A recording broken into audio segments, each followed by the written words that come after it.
Good evening, everyone. Welcome to the January 20th meeting of the Richmond Selectboard. Do we have any public comment? Mary? Thank you. I love going first. There's a lot to follow, I'm sure. Mary Houle here. I did send a rather long email to everybody, and I apologize that Greg didn't get it because I didn't have his email until yesterday, but he now has an updated copy. Here's one for Adam, and here's one for Jog. It's just related to the town plan. Some months ago, November of 2025, I came to the select board to alert you about certain language in the town plan 2026 that needed to be changed. When a plan states shall or will, the town is liable to do the items identified in that category. We can be sued as a town for non-performance of any shall or will items. We can be sued by in or out of state entities like Conservation Law Foundation or Southern Poverty Law Center or other groups in the same vein. No changes were made to this document. More neutral terms must be used to minimize the chance of a lawsuit. The state was sued 2 years ago because shall or will were used in their plan for either lowering energy, reducing emissions, or phosphate discharge or something. We cannot be held out for this bad potential.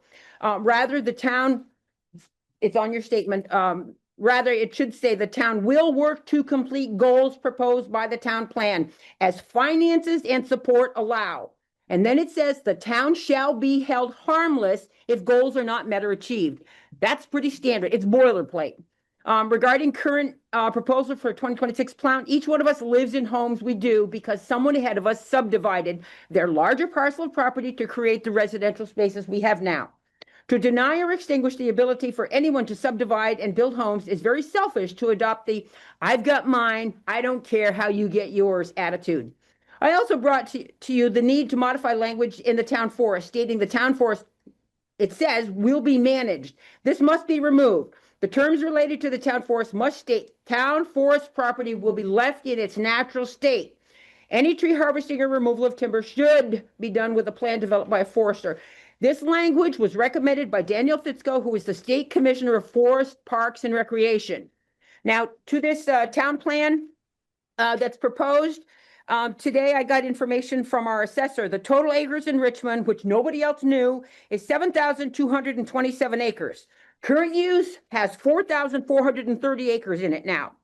Permanent conservation is 2,112. So the conserved permanently or short term by current use is 6,542 acres in Richmond that is conserved in one shape or form. So the permanent conservation of 2112 is beyond what the state recommends. So I really encourage you to think about that. We've conserved enough property. That's not even all the conserved properties. That is just what the assessor was able to cobble together for me. The second thing on this and the last thing, thank you. On page 10 of the town plan under basic needs, could anyone here please tell me why it needs to state pregnant people? Yeah, okay, great. And then second, on the next page, 11, where it talks about DEI, I think it needs to be advanced by the word competency. If somebody's being hired, they must be competent first. DEI is secondary. I think that's reasonable. If you had a business, you'd want somebody competent first.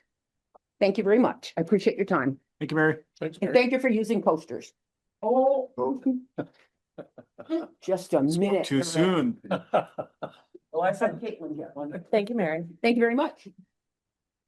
Next. Go ahead. Before I start, who do I send the repair bill for the transfer case blowing out of my Ford truck hitting the speed bump on Cocker Road?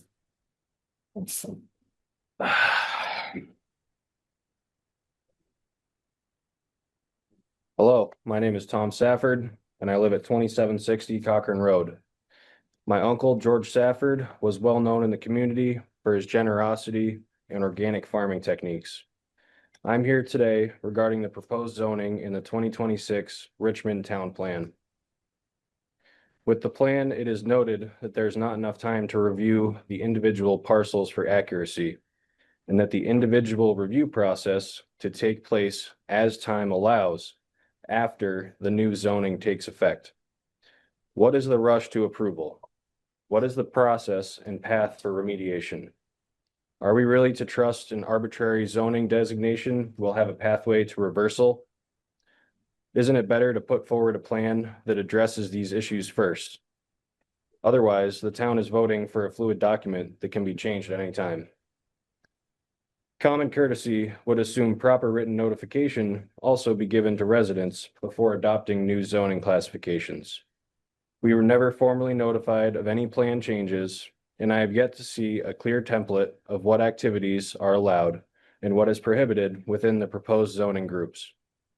Everything has been left up for interpretation or clarification after the fact. For something so significant impacting ours and so many other families, this lack of communication and transparency is wrong. It is for these reasons that I strongly oppose proceeding forward with the 2026 town plan and request the select board delay the vote indefinitely to allow for state approval of the maps, proper engineering and environmental studies to take place, and updates made based on feedback from landowners. Our town does not have to blindly approve what the CCRPC dictates. 2 months review time is wildly insufficient for town zoning changes that will carry forward for 8 years or more. Without final approved maps from the state, it would be like building a house and then producing the approved building plans after. It simply wouldn't be possible. To proceed to a vote with these issues and deficiencies would be reckless and a potential liability for the town. I urge you, please delay the vote on this rush plan. Thank you. Thank you. Thank you. Kara?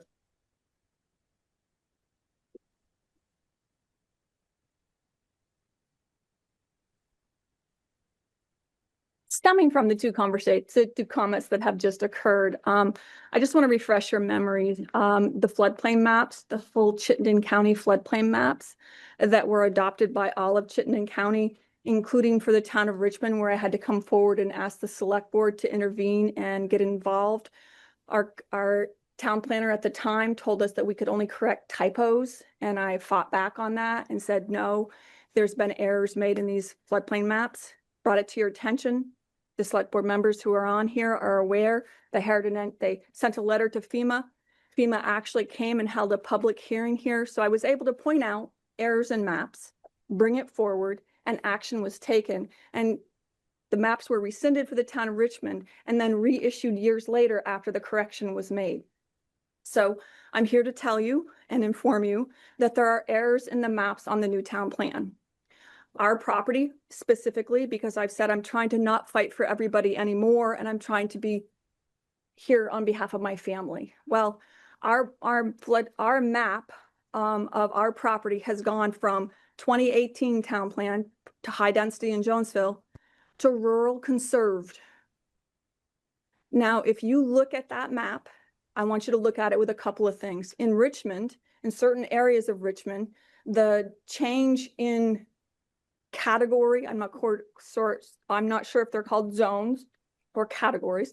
The change in category is delineated by lot lines in Richmond for the village, for where other family members own on Cody Road, to Turkey Hill where you own, to Southview and Hillview. All of those areas are delineated and stop at property lines. Look at Jonesville. Jonesville was all painted in green, and then somebody took paint and splattered spots of yellow, like literally spots, like not even where houses are. Got a major problem with those maps. Those maps are what zoning regulations are drafted from. Those maps drive everything. So you don't get to say, it's okay, we'll fix it later. I'm here to tell you that if you push forward with this town plan, there's going to be a lot of people in here, because if their property is mapped the wrong color, that's going to impact them. And if we're talking about affordable housing, if somebody can't put, and the state mandates that they're allowed to do certain things, and the only reason we've made some of the changes that we've made in our current zoning is because it was forced by the state of Vermont, not because we chose to. So if you want affordable housing, you need to back off on that town plan, at least while you fix the maps. Because I'm going to tell you right now, I'm going to fight you hard. You're not going to change me from what I'm zoned so that my children can't have a building lot in the future on property I've paid taxes on all of these years to allow them to have that. So relook at it. Look at your own houses and see how you all benefit and we are hurt by it. Thank you. Thank you. Kara. Thank you, And Kara. many people in other areas are hurt by it too. So that's why I came to the select board meeting. I'll be to the meeting tomorrow night. But I think everybody who watches this needs to check out those maps and see what you've been changed to. Thanks, Kara. Any other public comment? Erin? Erin Bart, I do not have anything eloquently presented like these folks do. My suggestion would be, we were also chatting with these guys earlier. My suggestion would be to look at the maps and see what has been changed to conservation and what could possibly be maybe kept as rural ag forestry or something else that helps to keep those kind of areas out of easy development, I guess, maybe, but gives it a little more time, because if we keep saying that this can be changed, this can be changed, the conservation word is really alarming to get that changed and reversed. I think if you keep things in rural or rural ag forestry, when you propose the plan, that feels like something to be able to adjust. Conservation really Seems is less. stressful. I've sent the plan to our land maybe isn't as jeopardized as some other folks in towns are. We did send the plan to our like land attorney lady, and she's gonna look over it and give us some feedback tomorrow that we can bring to you guys. But her initial suggestion was just be really careful putting all of that stuff into conservation. And I can see where landowners who all of their land has changed into this conservation district are very concerned, because it really will limit their ability to subdivide for a child or something else. That was all. We'll see you tomorrow. Great. Thanks, Sarah. Thank you, Erin. Thank you. Anyone else?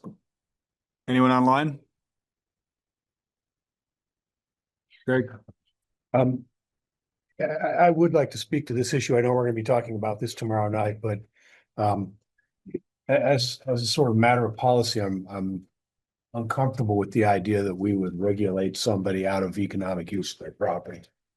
I think people who have been on a piece of land for 40 or 50 years, you know, in expectation that when they retire, they might sell it or subdivide it, you know, that to preclude any kind of reasonable economic use out of the land is, you know, it violates one of the other principles of zoning, which is, you know, we're trying to look out for existing landowners from invasion of incompatible uses and that sort of thing. I know the genesis of these mapping exercises is usually from a 10,000 feet kind of view. But when I look at the maps, it seems like the delineations of parcels are different, you know, between the old maps and the new maps. There are some inconsistencies that make me want to take another hard look at those maps before they become law. Now, I understand that this is a town plan, it's not a zoning ordinance, but I think Mary is right. I mean, this is where the zoning ordinances go to be born. And so if there are problematic aspects of the map, we need the landowners to come forward and tell us. You know, Mary's spoken out, Kara's spoken out, but I'm supportive of their concern. I think it's reasonable to take another look at this. And it's probably, you know, it's unfortunate the timing, but I think we're setting ourselves up for a lot of internal tension if we don't take care with this process. So that's just my comment. I'll save it for tomorrow evening to talk about it at length. But you know, I hear what people are saying, and I having worked with zoning ordinances all my life, I understand what can happen. And I don't think that's our intention here as a town. I don't think it's the intention of the people who work on the town plan. I think it's It's just got the potential to go sideways on us, and we should make sure that all the bolts are tightened before we move forward. Makes sense. Yeah, I think if nothing else, it's tough to do a 10,000-foot view on a map that has lot lines, and have hard lines on it. So the change from blurry lines to lot lines is gives it a much more formal and rigid feel, for sure. No, I understand. Bard? I'll just point out, following Greg's comment, and other people, it seems pretty obvious that there's a natural tension between these two initiatives of conserve more land and build more housing. You can't fully pursue both and end up with both. There is some, it seems to me, dynamic tension between those. To Greg's Mayor. point, the current town plan doesn't expire until November 2026, so we do have time. And with a letter from the CCRPC, we can continue with this town plan until next March, work out all the bumps, but I appreciate your comments. Thank you. And folks that own land, I sent this, I think, to everybody except I didn't have your email at the time. Folks that are out of state or out of town landowners have no idea this is going on. They got no notice. They got no, a first class, I'm not saying certified, but just a first class letter say, hey, we got big things we're doing to your land. You might want to get involved. Thank you. Thank you, Mary. Angela? You're on mute, Angela. Can you hear me now? Yeah. Thank you. Angela Cote, I live at 130 Cody Road. One of the things that I noticed as I was reviewing this map, and I also had the current use map also open as well. And you could have easily, the you being whoever the entity was that created the proposed map that is in our draft town plan, they could have easily just stopped with this conservation category with just showing the acreage that's currently in the current use program with the state. That would have been more informative and a lot easier for myself. My 100-acre parcel is clearly delineated as rural general with a smattering of conservation red, a green right in the middle of my 100 acres, right in the middle. Now, the location of that green is pretty telling. It's the top of the hill.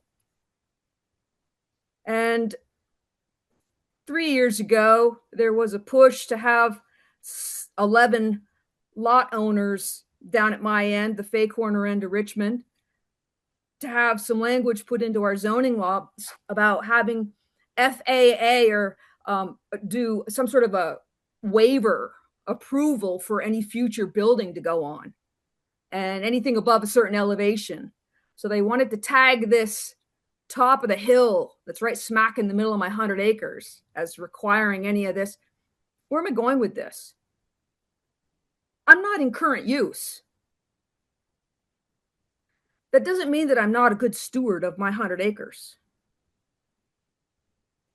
I'm not in current use. I don't want conservation attached to my property for the exact reasons that Greg has already articulated. I have no idea what my future plans are, but I don't want its economic potential to be harmed. These maps have got to be accurate, especially if town planning is going to be based on them. So as a property owner of a large tract of land, I'm not asking my town, my town citizens to pay any part of my property taxes by being in a current use program. I'm taking the whole burden. So I don't want my town citizens to infringe upon my economic future in any way. Thank you, Bard, for your comments. Thank you, Greg. I hope that we can postpone until we have better maps. Thank you. Thank you, Can Angela. can I make a comment? I don't know how to raise my hand Go ahead. other than my hand. Thank you, Mary, for the heads up in the email. Shame on me. I will be in the town office tomorrow to see the maps. My question for you guys is to make it easy for everybody, and this, I think, dovetails slightly into what Angela said. Have you got a document which is basically a delta that says this is where we are now and these are the changes?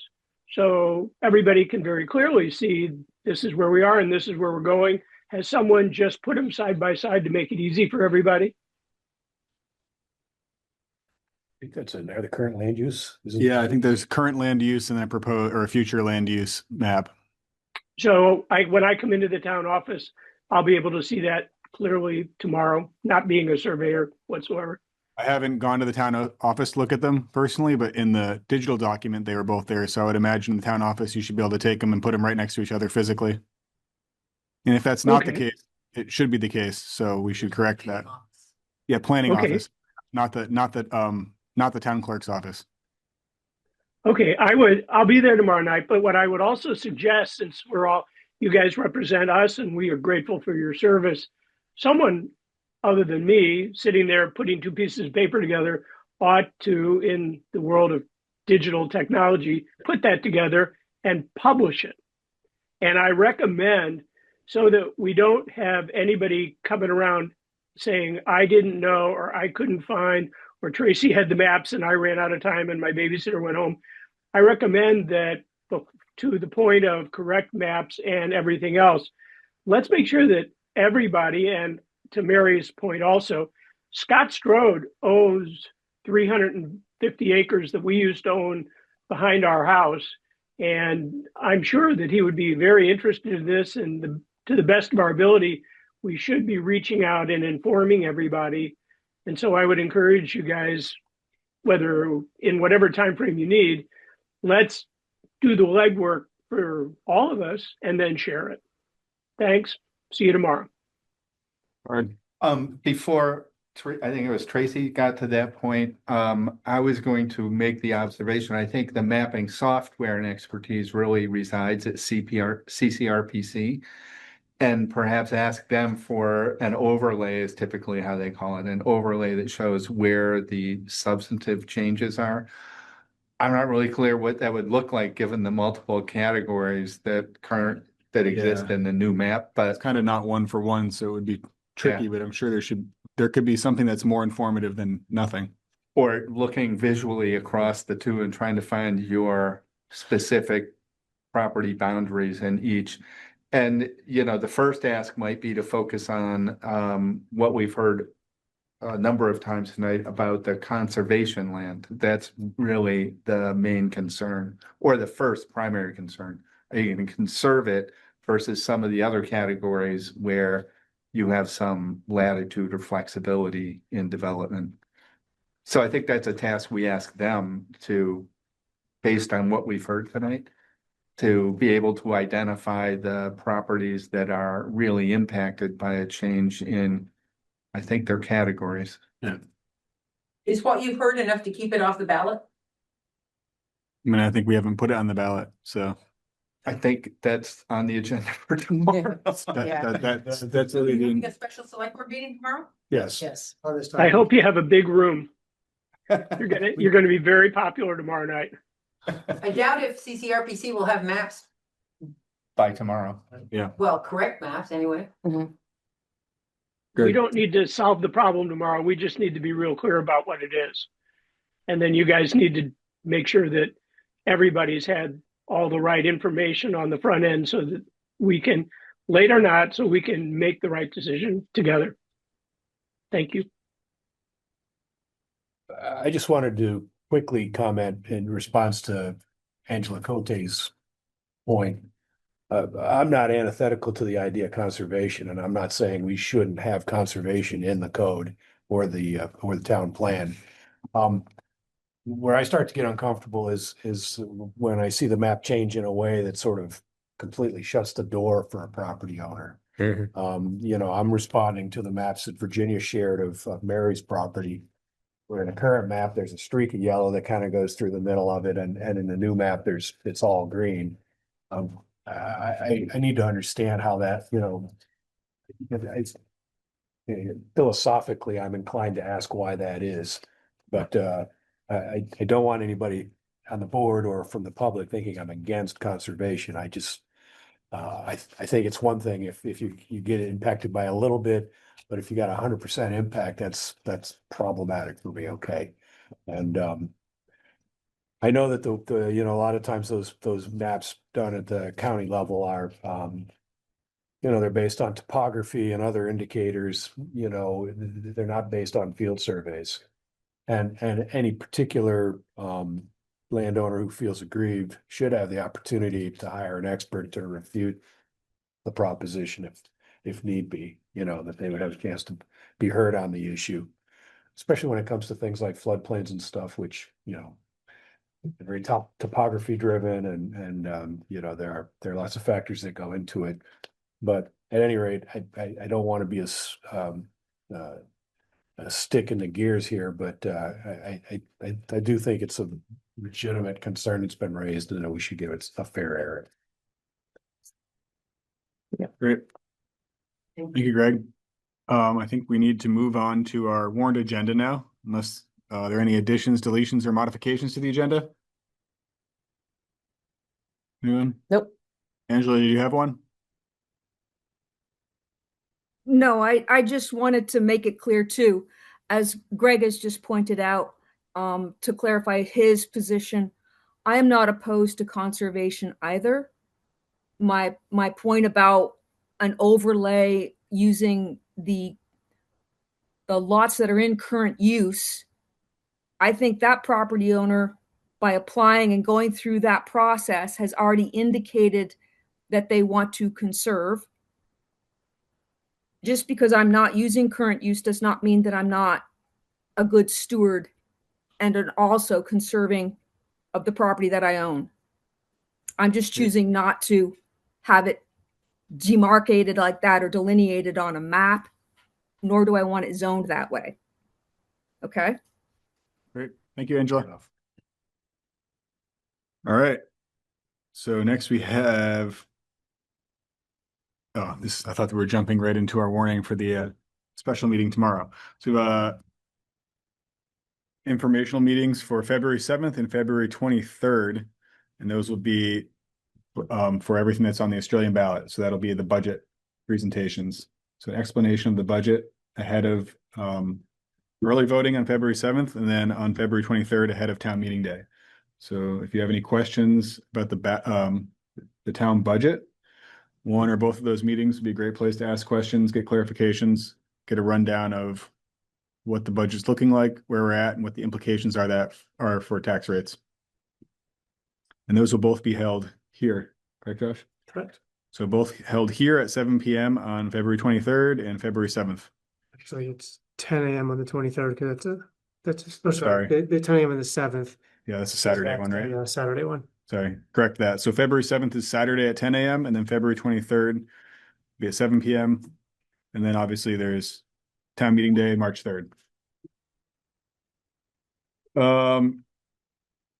Tomorrow we have at 7 p.m., January 21st, a public hearing for the 2026 town plan. So that'll be a continuation of the discussion we started the meeting off with tonight. So I encourage you all to come. Sounds like you're all going to. We will also have people who worked in the town plan and have much more familiarity with the language, the implications, and all that there. Not saying that you should feel like you are going to be convinced in any way, but I think they can explain at least the methodology, and then we can have a good starting point to hash out the differences and come up with something that we can all move forward with and be happy about.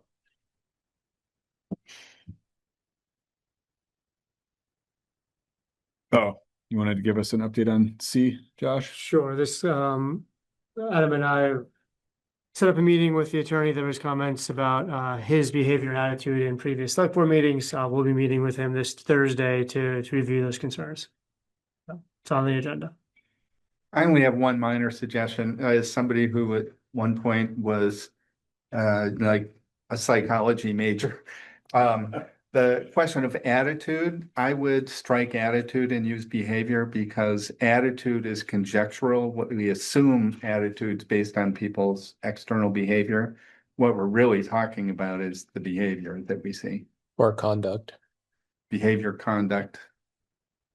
Attitude is something intrinsic, and again, it's hypothesis about what the attitude is. It's really the behavior that we're concerned about.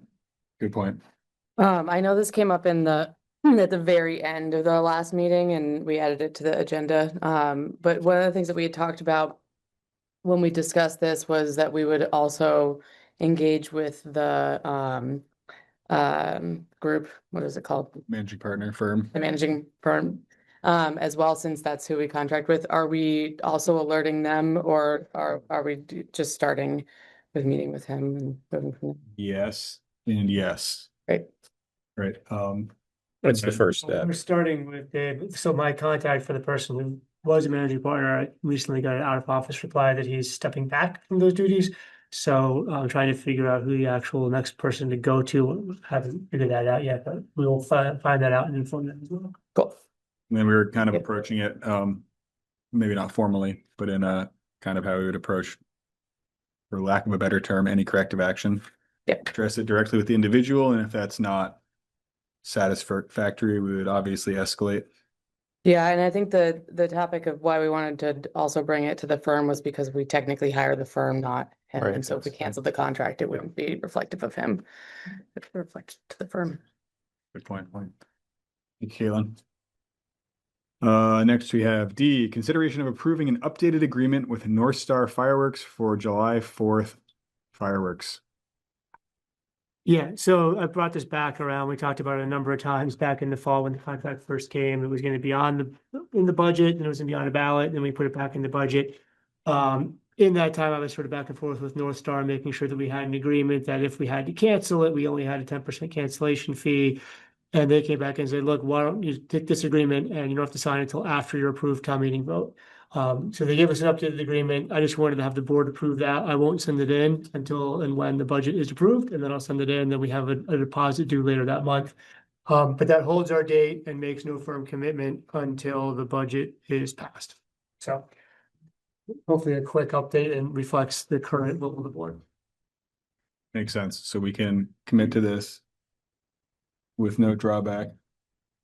Yeah, I just wanted pending to. vote. Yeah, I wanted to have you guys do that tonight, so that way then on Wednesday, assuming there's a good budget vote on March 3rd, Wednesday the 4th, I can send them the signed contract. We're gonna deposit the next meeting and we'll have fireworks on July 4th. And if the budget fails and nobody wants to have fireworks, then we won't. And it gives us the options and flexibility. Cool. Makes sense. Adam, this is Kate. Oh, So, go ahead. Oh, Paige, go ahead.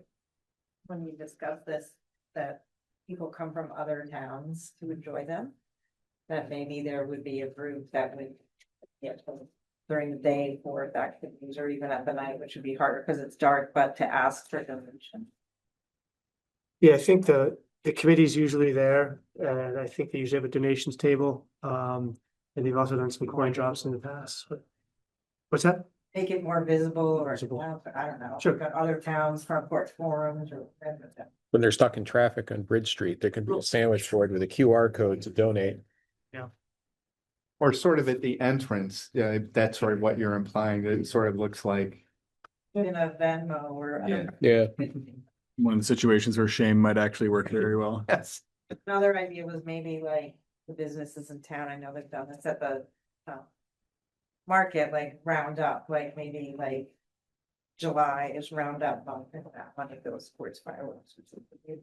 Good deal. Thank you, Paige. This is Caitlin. I move to approve the agreement with Northstar Fireworks for a fireworks display on July 4th, 2026. This is Bart, I will second that. Would we like to make it clear in the motion that we will be not submitting it until a affirmative budget vote? Thank you.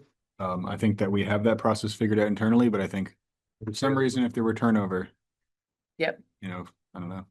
I would like to change the motion. How do I say that? I'll leave the wording up to you. but- All right, fine. This is Caitlin. I move to approve the agreement with Northstar Fireworks for a fireworks display on July 4th, 2026. And we will wait Contingent upon a contingent upon passing Successful of the budget. the passing of the on budget town meeting day. on town meeting. Second. I will second that amended motion. Any more discussion? All those in favor? Art, I. Caitlin, I. David, I. Greg, aye. Adam, I. Next, we have consideration of setting a date for a public hearing to amend the traffic ordinance. So we had one public hearing, first meeting in January. So last meeting. We've had a few public hearings, but I think the most recent one was for the stop signs. Yep. And prior to that, we increased some parking towing authority for the road foreman.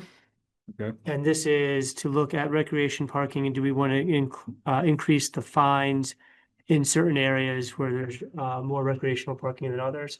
It was briefly discussed in the summer with the select board, sent back to the parking committee for them to do some more research.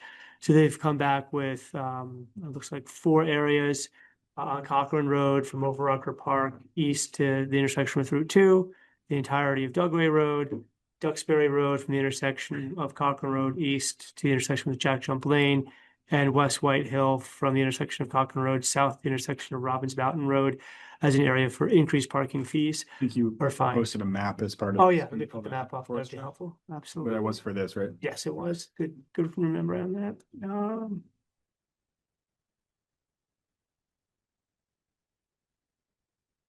Yeah, so we've amended this will be the third time we've amended the traffic ordinance. Instead of biting off a bunch of hodgepodge of amendments as one amendment, we've done it kind of 3 separate times so that each specific group of amendments is heard separately. Bard? Just based on what I see recently in Front Porch Forum about stop signs and how we notify people of our agendas, this is an example of something where we might have an Specifically. expanded description of why we are pursuing an amendment to the traffic ordinance to just add another phrase or two to Agreed. describe what that actually means. Mhm. That's just a suggestion for future that's very- agenda building to be more Very reasonable, yeah. transparent. Yeah, with all of our discussion about traffic in various forms in town, that it's easy to imagine any or all of those are being addressed with every amendment. Would it also be worth I mean, I don't think that this isn't intended to impact the people that live on those roads or punish them. In fact, it's supposed to remediate the traffic or the parking in front of their homes, but would it be worth notifying people that are potentially going to have that amended in front of their house? I know all the feedback we always get is that stuff has changed and we haven't notified people. How do we notify people? Mailing. Mailer? Well, yeah, I mean, you could. You don't have to for ordinance change, and I think it's just a slippery slope to start notifying everybody by mail on everything that might Can we change. post it on in the house. roads? Can we post a notification on the roads? Be like, traffic ordinance is modified on this road. Is being modified at this hearing, and that's it. So Almost like a zoning. just so they know to come Permit. look. I mean, if people want to come and look, at least we've told them something's changing and they can come look for it. I just don't know exactly where, I mean, because we have our statutory requirements for where you post it, you put it on the website, you put it in the areas around town. Telephone pole? Put it on, Front Porch Forum Just- specifically for that as well. We'd say visible from the right of way. Oh, yeah. Yeah. Can we know, like separately, can we note for next meeting item agenda, because I don't have a pen, that thank you, and I'm just gonna say it out loud now. We should discuss notification just generally, because I think that's what we're getting at, and that might be a separate topic. And I think with this one, expanding the title or my brain is clearly not processing words out loud today. The title of the agenda item to be specific for that. And expansive. I mean, I think that's sufficient in this case because it's a parking ordinance. And it's Mhm. not something that's designed or would affect anyone outside of the town right of way anyway. Just think, yeah, so I guess it works for me. Yeah, I was concerned when I read Dave and Fran Thomas writing about how they thought it was sneaky that we published it as a amendment to the traffic ordinance. I want to assure them that's the way it has to be because that's what we're about doing, but I think Bart's suggestion to have a sort of subheader to this notice of amending the traffic ordinance would be really important, stopping that kind of concern, Yeah. so. Yeah, we can add, some more detail, I think, to the agenda item. I do also want to note that prior to the hearing, there's a warning that goes out that summarizes all the changes and that's posted in the. Separately, right? It's posted separately, so that's, on the website, that's on the notice boards locally. So there are other ways that we do reach out, but we can certainly try to add more to the individual item. Are we using front page form? Yeah, okay. So when we, follow-up question, when we post that, my understanding is we post the select board meeting agenda. We also post the warning for the hearing that will happen during that agenda separately, right? That's posted separately. On Front Porch Forum? It may not always be on Front Porch Forum, but it's posted Okay.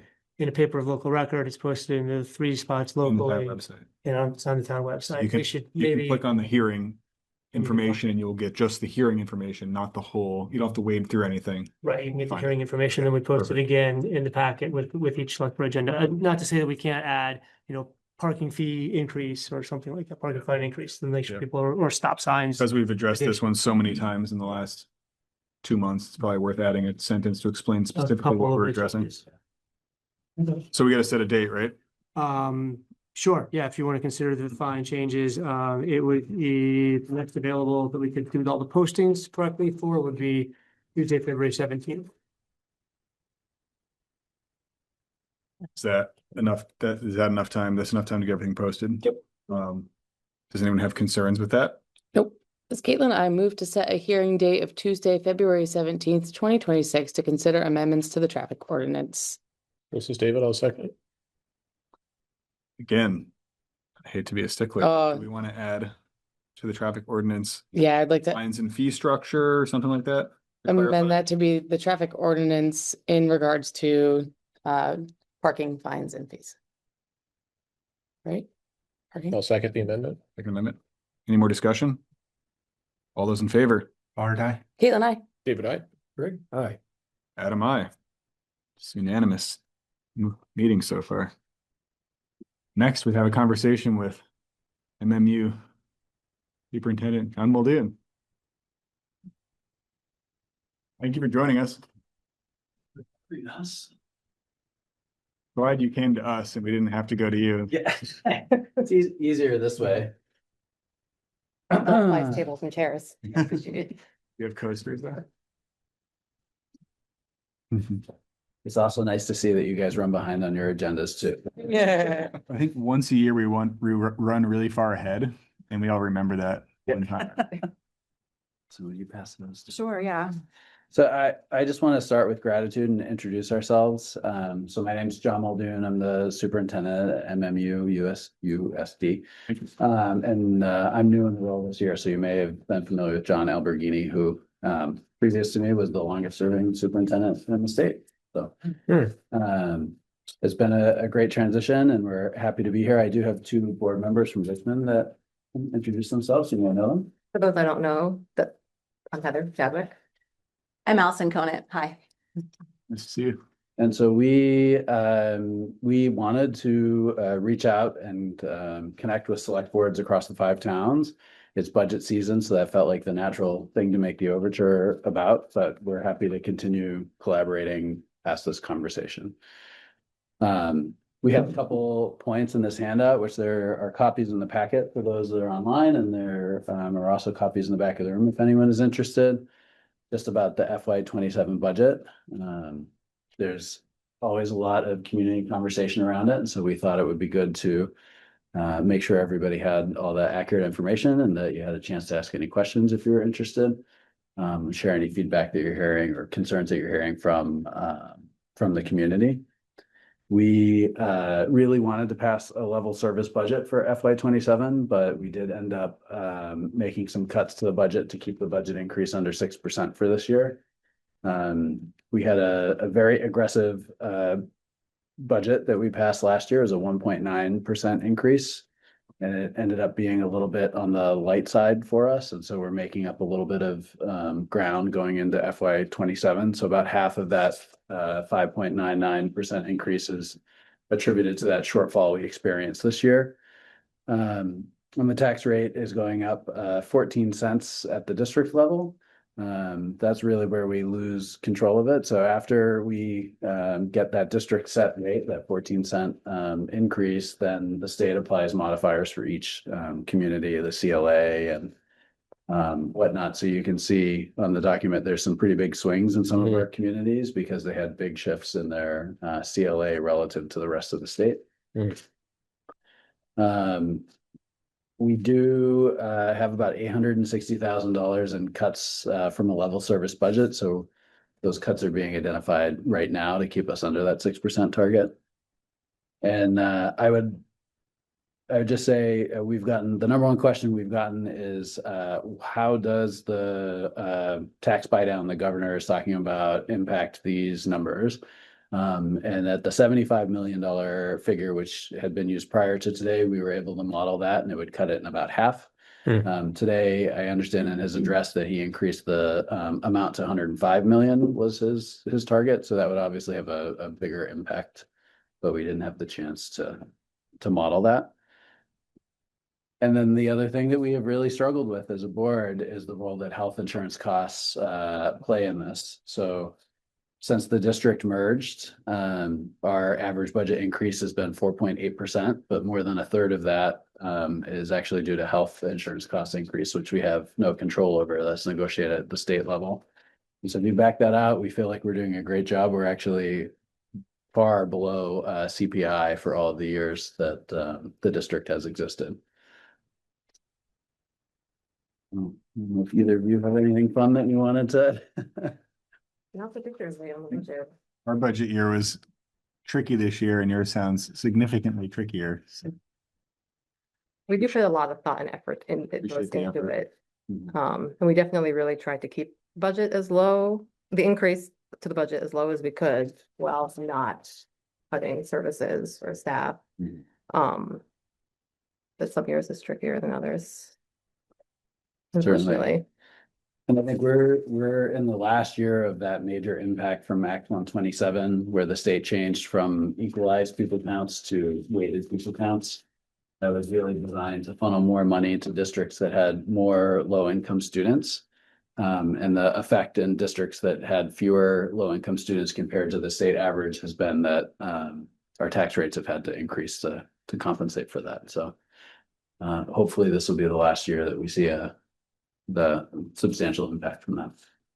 And then just to tie in with the earlier comments, what would really help our districts is more students and more families. So anything we can do to encourage growth in our community houses, and houses would be very beneficial to all the taxpayers when it comes down to family size budget. houses. It is true. Taken. We have very stable enrollment for the past 10 years. Our actual raw number of students has not changed very much at all. But previous to that, we had a period of enrollment decline. And so we do have capacity in our buildings. If you're building more housing, we'll happily take the kids.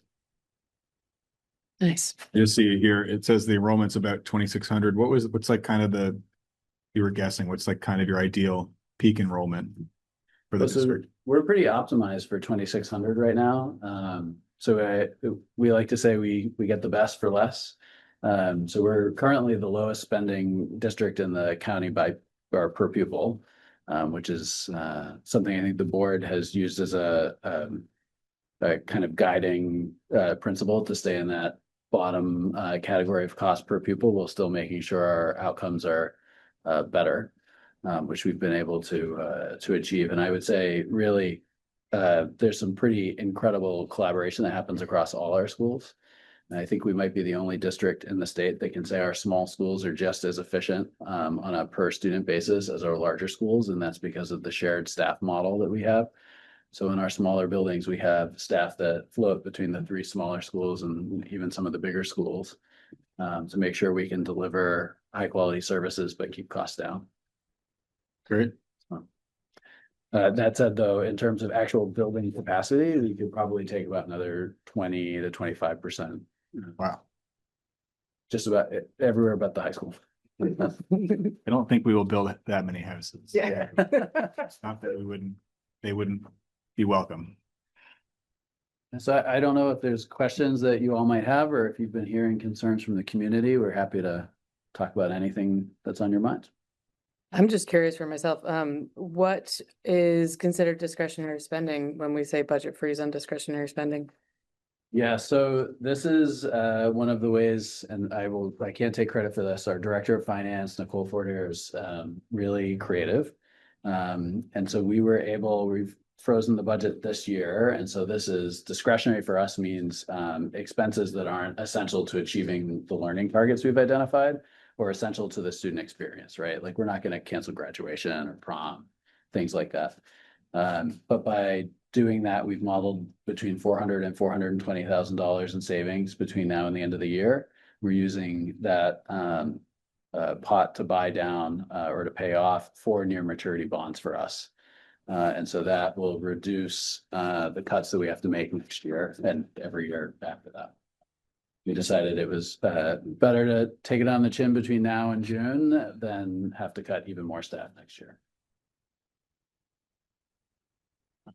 I think we could really use your help in sharing this news with the community. There's a lot of discussion across the state right now about how untenable the whole system is. And we have an excellent district. We've been really lucky to hire Dr. Muldoon, who's done a great job in the short time that he's been here. We have a legacy of just excellence. We've controlled everything that we can control very, very well. There's a lot of factors baked into this that are beyond the control of the Board of Education and the administration, that are statewide and are, quite frankly, problematic. There's a lot of discussion in the news right now about how difficult the education system is and financing that at the statewide level. And so we understand that people are, there's a lot of concern statewide, but it's important to know that our budget is very responsible within the framework that we are existing in right now. And we really, truly hope that people will look at this budget independent of what is or the larger conversation, I guess, that's happening about the changes that need to happen in education, because that is not something that our administration can control. We don't want that sort of misplaced frustration to find its way to our budget, if that makes sense. So you are all very important people in the community. If you have the opportunity to help, if you feel that this is a responsible budget, help us spread the word about that so that people can stick to our budget when they're thinking about this issue, and then maybe have a separate conversation about what's happening at the statewide level. I think Allison makes a good point. It's hard.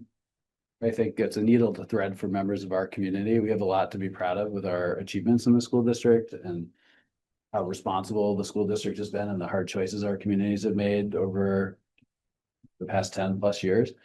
But it's also hard to not feel like a vote on town meeting day isn't a referendum on a statewide issue. And the reality is the vote on town meeting day will primarily impact our kids in the district. So it's just a point worth making. Hard. This is really in the weeds, and maybe I'm just being dense or more dense than usual tonight. But I'm seeing these percentage figures and I don't understand how they relate to each other. So the budget increase on page 1 is 5.99. Then below that, the tax rate increase is 9.44. Then the tax impact is 16.04% for Richmond. And then the second page has plus 9.46. Is there a quick way to tell me how those relate to each other? Yes. State funding formula. Yeah, so this is the challenging part. So when we leave the land of 5.99, that's when we start to lose control, right? So we take our annual budget numbers and we put them into the state tax calculator. And so the state sets the yield and other factors that influence that. And then you land at the tax rate increase, which is that 9.46%.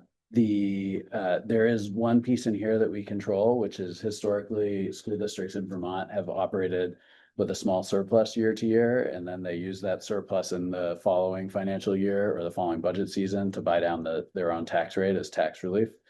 Since Act 127, school districts like ours have been drawing that surplus down to cushion the impact over time. And so we're actually at the point now where this 5.99 and 9.44% represents the last use of that surplus, about $300,000.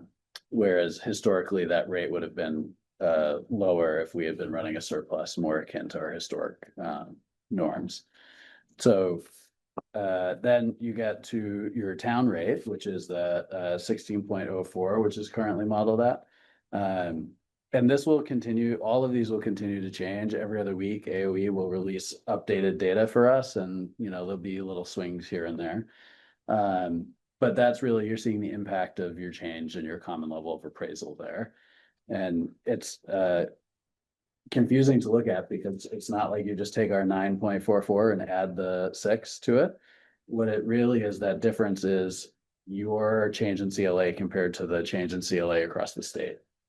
So if your number is moving more quickly than the rest of the state in one direction, then you'll see a greater tax impact, which it looks like has happened to the effect of about 1 or 2% to you there.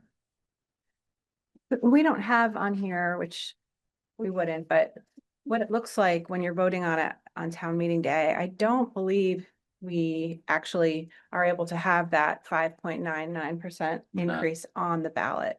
So it looks like quite a more significant increase on the ballot because it's talking about the total impact as opposed to just what this district itself is looking for. So it's a really difficult distinction to make. And that's why it's really useful if you can help us be partners in communicating about this to the community.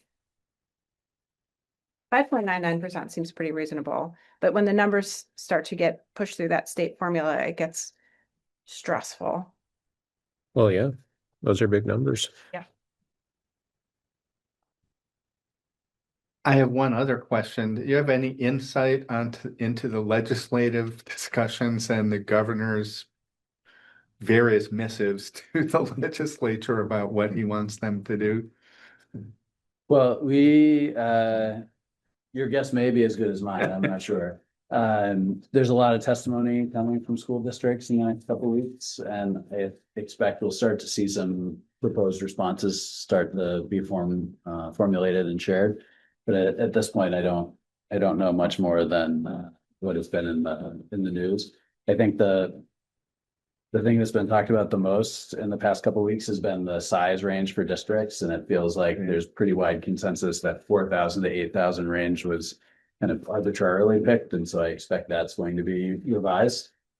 But I also think we've had a lot of conversations as a board about this, and we feel like we're pretty right-sized and we cover a huge geographic area. It would be really challenging for our kids to have to merge into another district around us. So. Thank you.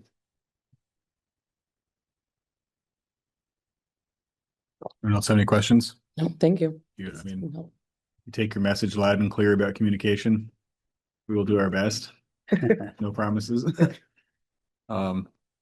We appreciate it. And if you're up for collaborating in the future or have anything else you'd like to talk about, we're happy to come back. Yeah, this is great. Absolutely. I think this is the first time we've really had this conversation. So let's keep it going and expand it. Thanks for opening that door. Thanks for the time. Thank you.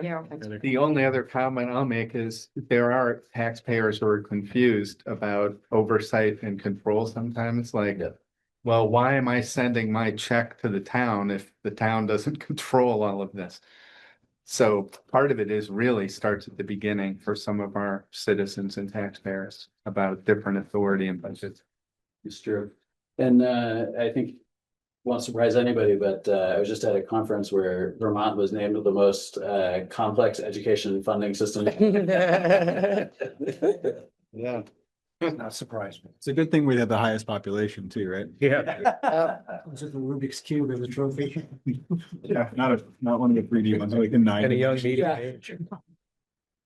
Comes with the Rubik's Cube, but there's just not 9 of every color. Yeah. Just random numbers of them. Congrats. All right, next we have an update on the status of completed consent forms to form a special assessment district for the Southview Stormwater 3-acre permit. Very good. It's Caitlin, I'm going to recuse myself. Our resident. So as of right now, a few minutes ago, we have 29 consent forms signed for Adjourn. So we needed 25 in order to form the district, which would be a majority of the 48 homeowners. So 29 returns. So we're good to go. Back to the number. Everything's gonna be fixed. Still open for latecomers? No. Yeah, people can still submit. Oh, yeah. Yeah, absolutely. I think the So- district's formed either way, right? So Uh, people could gladly bring one in. We would appreciate Yeah. that, but it's not. Yeah, it's not necessarily like Should we required. give an update though? I think that's, I talked with Paige and with Sarah and Noah. So we were figuring this all out last week and get everything out the door. Paige, have you had a chance to talk to anyone in the community at all, or Sarah? No? I mean, I sent an email updating people that, you know, we might not be able to get the engineering and everything submitted. There's a couple of people have emailed me saying, I have the flu, I haven't been able to get I'm out of town, so it's a little unclear in the letter that it says, which I guess it's a moot point at this point because you have enough, but Yeah, so I guess. didn't get them Can by I get- tonight. Was it like, okay, No, so I guess the update I want to talk about was, so Josh and I last week, as part of this process, Josh had reached out to Watershed Consulting and Andres to kind of open that channel of communication back up, get the process going and get the next steps started. Knowing that we had this consent form and potentially district formation in the works. And the feedback we got was Andres had serious concerns and reservations about continuing with the work. And didn't feel that the situation as it stood at the time was tenable for him to complete that work at all. Josh had a conversation with him. Josh and I talked to Andres, Josh and I talked. We did a lot of kind of digging and just trying to figure out what our paths were to move forward. But Andres had two main concerns. I think the bigger one for him was that there was this understanding, I think, between us and residents that we would submit partial plans and get the NOI in and then complete the design before construction, obviously. That all made sense to us. And what was pointed out to me and wasn't clear by Andres was that the entity that is giving out the funding is not the same entity that will be receiving the NOI. And so while that'll get us the money, he would technically be violating the law as written, submitting an incomplete NOI. And while he thought that there would be no immediate repercussions for that, he said that's not, basically how he worded it, it was that it would probably be fine, but he didn't want to do that with his license on the line and create the idea, just put his license out there and do that, knowing that he was violating something, even if there wasn't material implications immediately. He thought it would hurt his reputation. So he, just strictly from a timing standpoint, he didn't think he could get it completed. And then the other concern he had was that I think he has the feeling, and I can see where he's coming from, and I can see where the residents are coming from, that we continually kind of pick apart his plan and don't take it at face value and trust him to do the best he can. And I think a lot of that has been miscommunication on the town and I wouldn't say miscommunication. I would say misunderstanding of where the roles and responsibilities are. Not having a project manager in place. I think generally he would expect to attend meetings and answer questions, but have that run and moderated by someone who does that professionally. And I think also anecdotally, some of the things he pointed to is he thought there was kind of some red herring arguments about problems with it that were really more just designed to nitpick the idea of the system existing at all, which I mean, I understand why people would feel that way. And I also understand why he wouldn't want to work in a situation like that. So I guess basically the understanding we came to is that there's, short of the state giving us another extension to get this in, we're not going to get the grant funding to cover this. Paige reached out, Josh reached out. I think both of you got confirmation emails that the emails were received, but didn't get any communication back after that, right? I did not know. And I don't think you did either, right? You both copied me on them. So both of you sent emails. The emails were received, confirmed received. And there's been no budging on it or no update. So From the engineer. from the state. Both of the state. Asking Yeah. for an extension of the Asking- March 1 deadline. And I think both of you kind of pitched it in the same way, is that, we have been making progress. This is a very complex situation. And the progress has been slow enough that you haven't been able to get it done in time.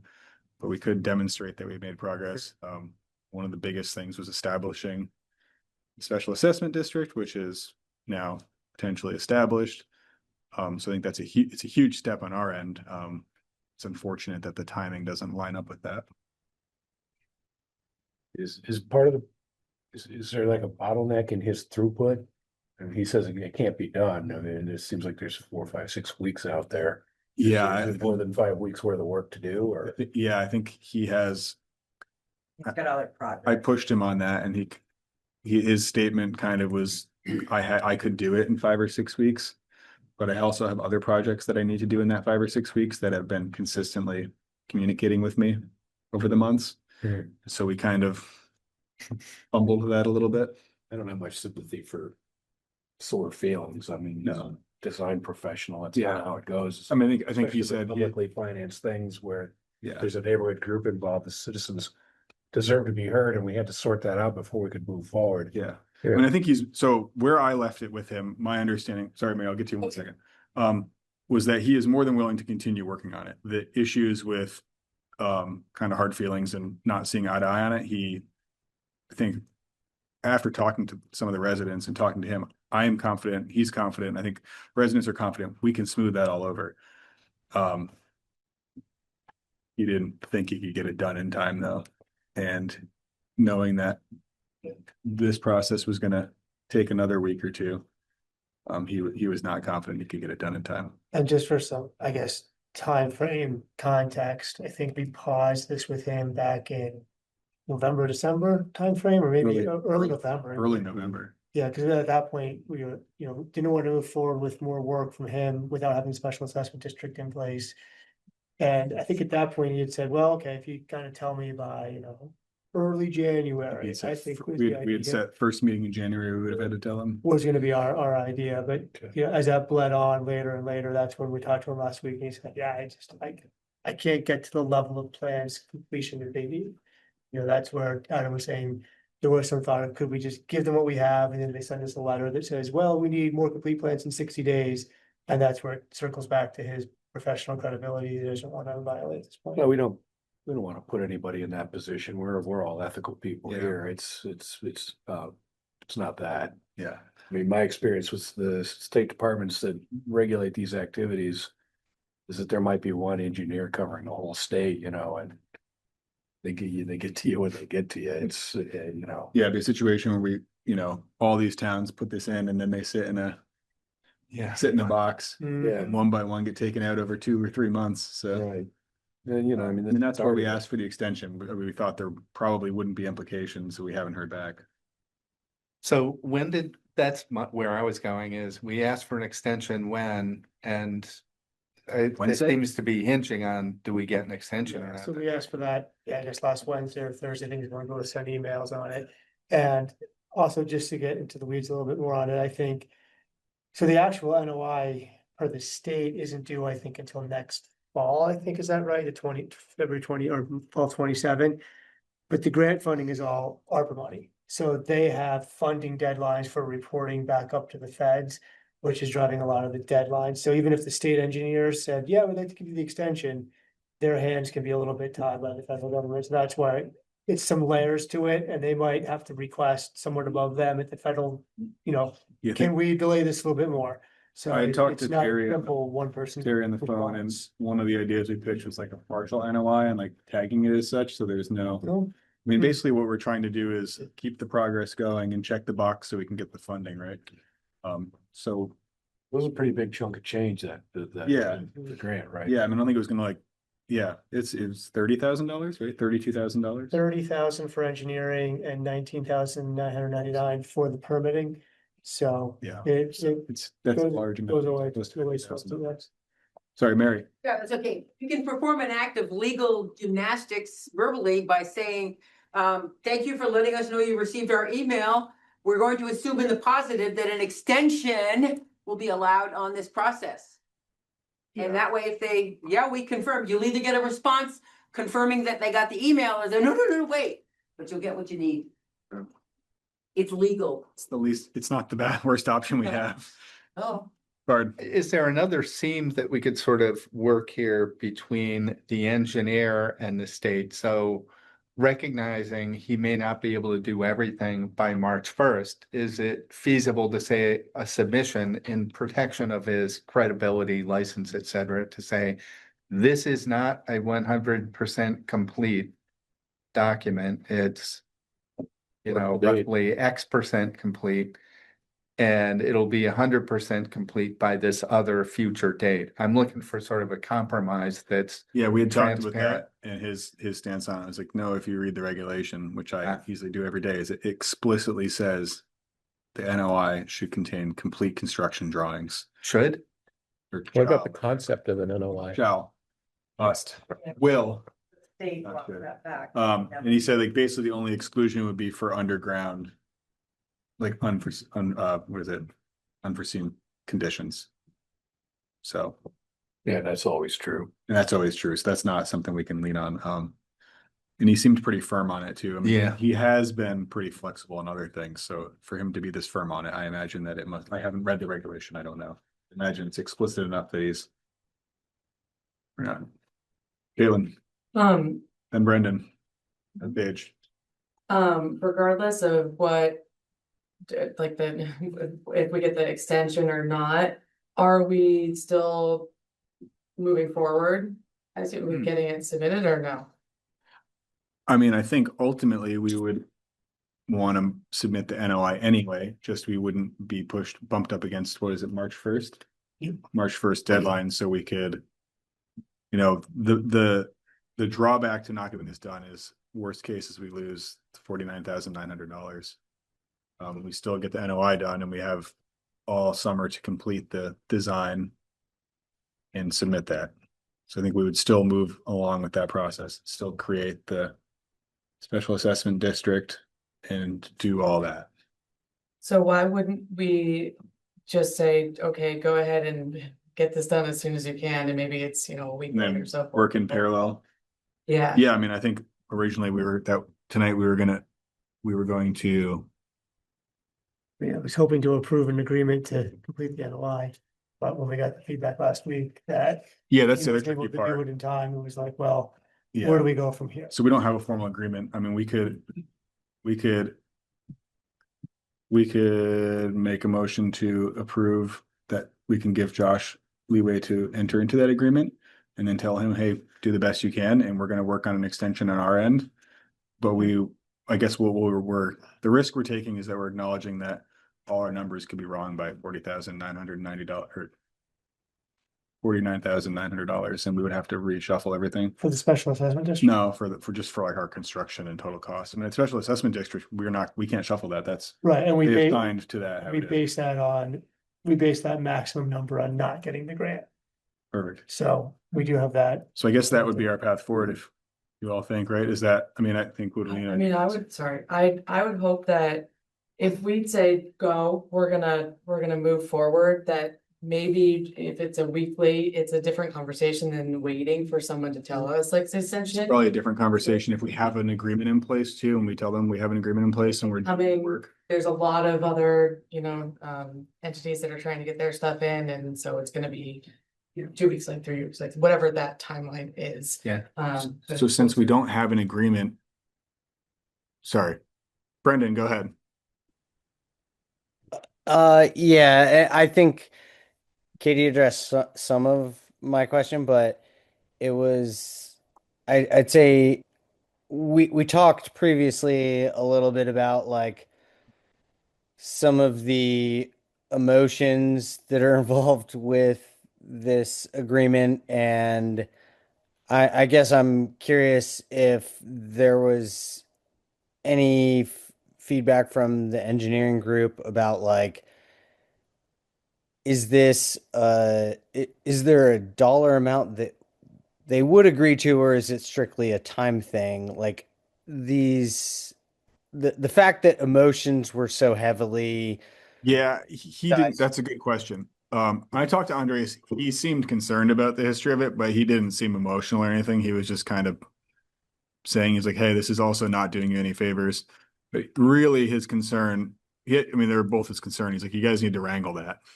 But also, I can't get it done anyway, so this is a moot conversation. Because he was assuming that we would only want to do it if we were getting the grant funding. So I don't. Yeah, I pushed him a little bit on that. I didn't explicitly say how much do we have to pay you to get it done, because obviously it's if that delta is less than $49,900, we come out ahead versus not getting it.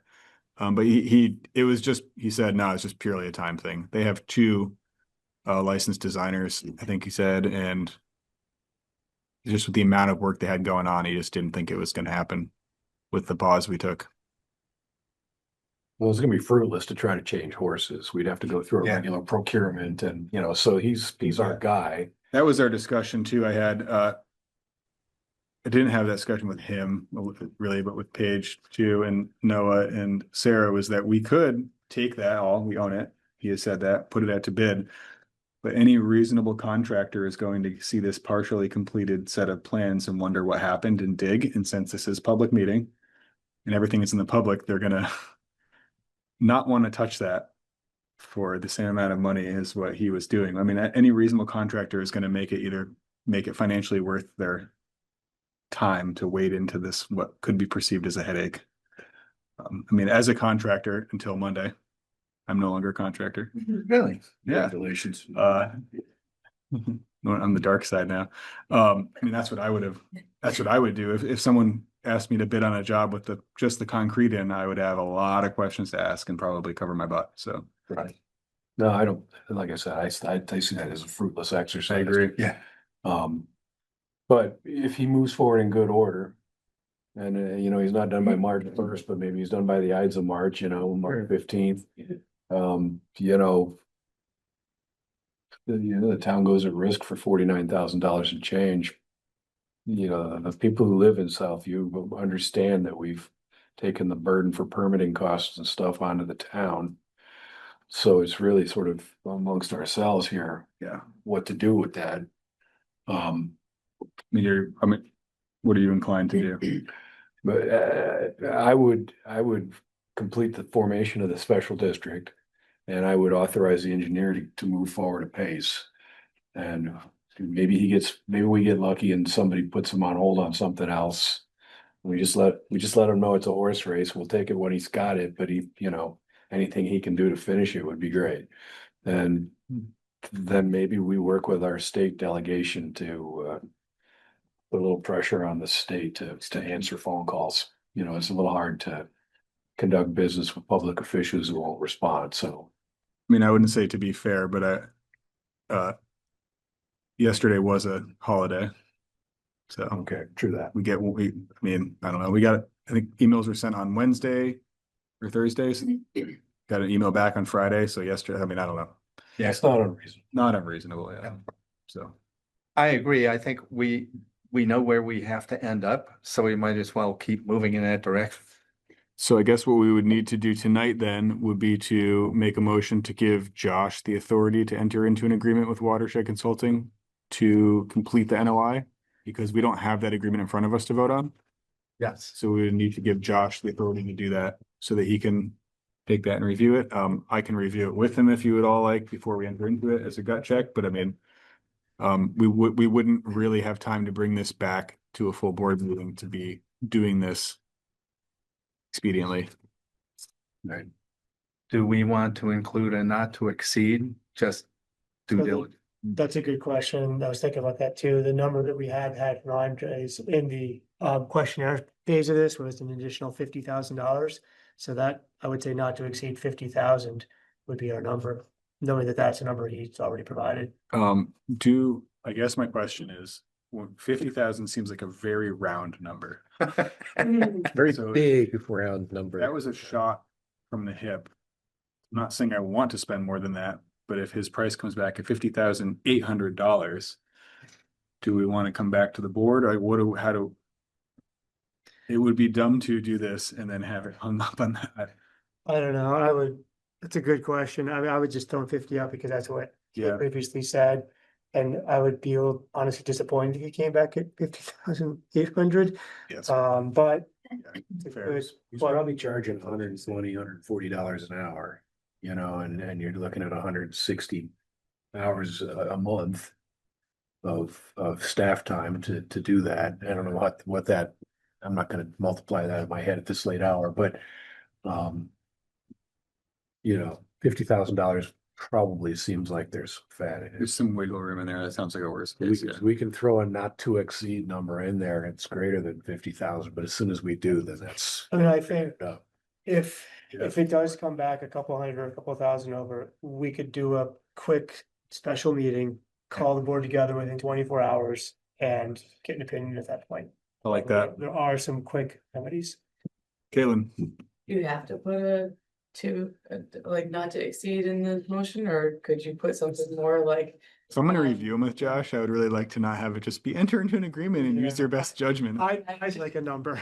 I don't. I think it's our fiduciary responsibility as a select board to managing the dollars versus, hey, spend whatever you want. Agree, Greg. I think, yeah, upon reflection, I think we use his number, and then if it really turns into a sticking point, then we can come back and reevaluate.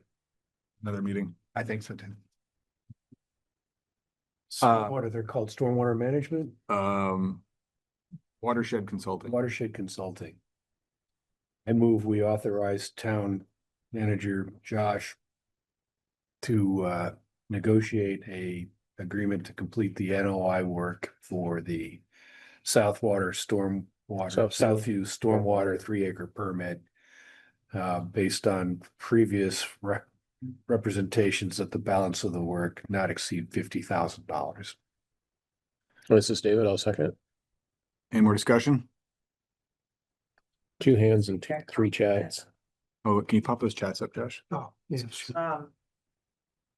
I think that from speaking as a resident who's been very involved and talked with some of my neighbors, like we all just with this. So like, as far as Andre's concerned, I don't think it's gonna be like, oh, there's gonna be any more, going along the way, we're just trying to understand this and get our heads wrapped around it. So, and I think Andre was on the wrong end of some anger that wasn't his fault.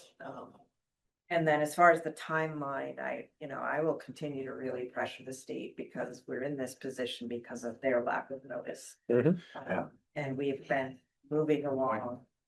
As soon as we got those letters and done everything we should have, and trying to corral 48 households to make it work is not in easy feat. And they always thought of those funds, right? So hopefully they'll come through. We are doing our best. Hopefully that's recognized and treated.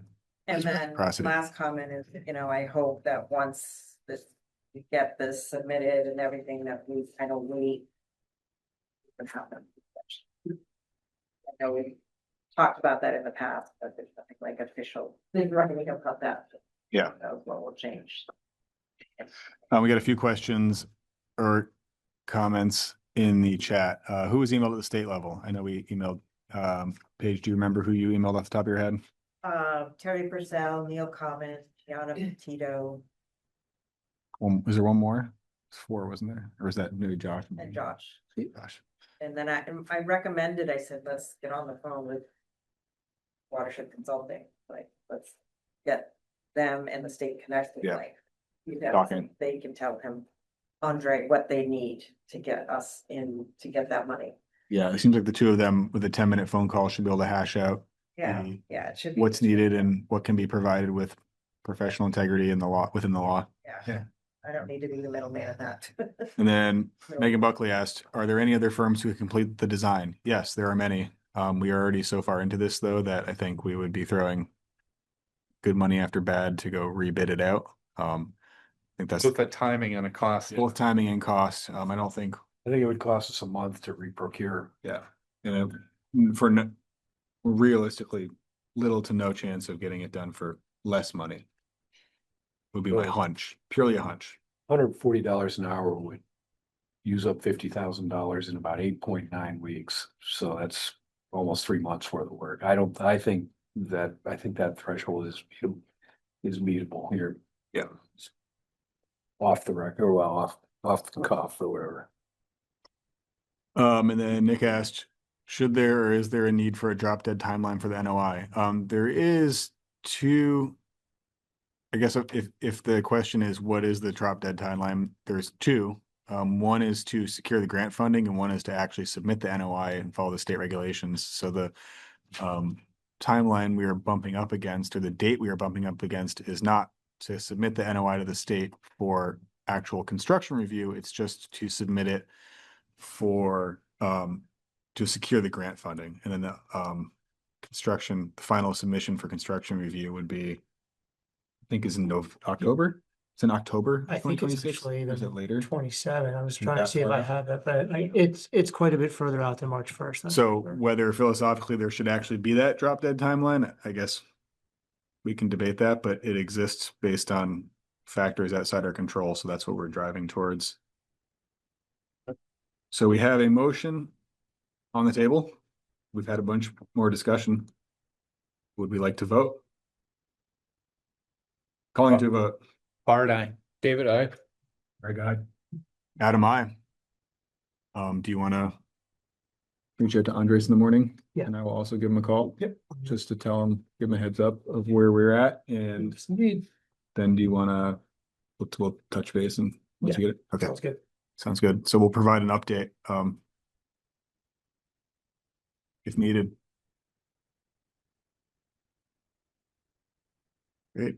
Oh yeah, thank you to all the Southview residents for bearing with us as we got all these forms out and back in too. I know it was a process with all the information and corrections and names and trusts and all that. So we really appreciate it. Thank you for working with us. And I'll just say thanks to Duncan for his research on trying to get every form for every person right. And was that? Well, no, I think it probably took him less time than you trying to chase everybody down. I feel like you would have regretted that. We got into it, it was like, oh, and then there's more over here, and then there's more over here. But Duncan, he just kind of put the blinders on and got it done. So thank you, Duncan, and thank you, Southview. Yeah, thank you all. Thank you, board, for everything you've done over the last year plus now. Yeah. Conversation. I'd say it was easy, but that's not true. Just to jump in on the thank yous, I know I haven't been pleasant during all of these discussions, but I really do appreciate everything you guys are doing. Thank you, Brendan.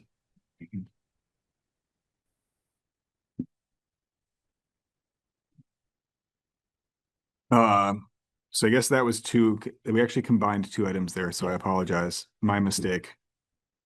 So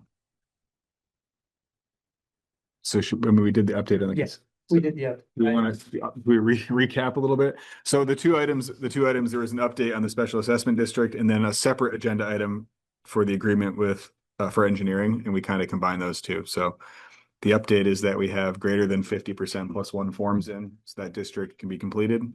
If anyone wants to get a form in still, there is time. It's not strictly needed, but it would be appreciated. And then obviously everyone's familiar with where we're at on the engineering. Next we have more stormwater. Consideration of approval of a stormwater system maintenance agreement with Greystone Estates Residents Association for the 3-acre stormwater permit. And we will likely be entering into an executive session to discuss this with them. I'll continue to recuse myself for stormwater topics. Forever? Probably not. That'd be the smartest thing anybody's ever recused themselves from. Is it really gonna take 15 minutes? I don't think it'll be that long. I don't think I think 15 is generous, but So we need two motions. Adam, I move to find the premature and public knowledge about the stormwater system maintenance agreement with Greystone Estates Residents Association for 3-acre stormwater permit would cause the town or person to suffer a substantial disadvantage. Adam, this is David. I'll second. All those in favor? Art, aye. David, I. Greg, aye. Adam, I.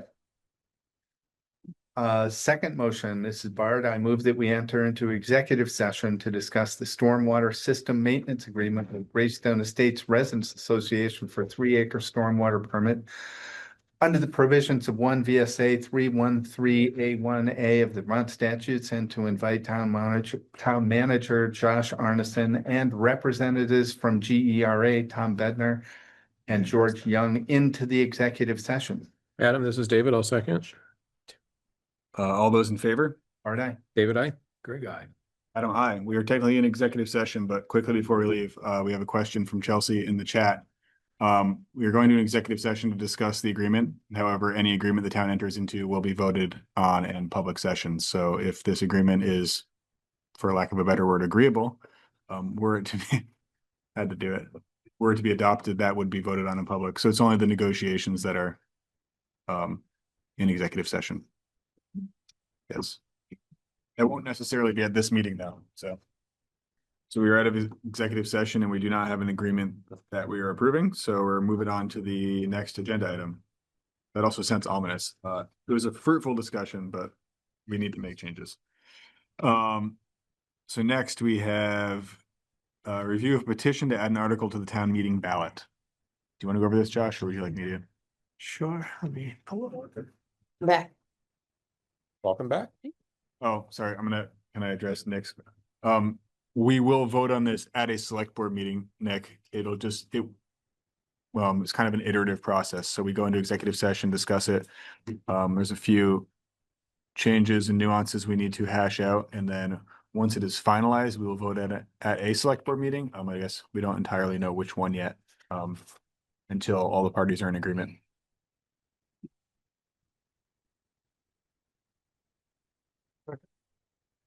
Jay. Yeah, so now we're on to J. Review of a petition to add an article to the town meeting ballot. I can give it a synopsis. Perfect. Are you giving synopsis? You want to? You probably have both background on it. Sure. All right, so we received a petition to add this question to the ballot. I'll make this a little bit bigger. You want me to read that, or can everybody? Which pleasure? I'll read it. So the petition was to add the following to the ballot. Shall the voters of the town of Richmond advise the chair of the select board and the select board to adopt the following pledge? We affirm our commitment to freedom, justice, and equality for the Palestinian people and all people, and we oppose all forms of racism, bigotry, discrimination, and oppression. And we declare ourselves an apartheid-free community, and to that end, we pledge to join others in working to end all support to Israel's apartheid regime, settler colonialism, and military occupation.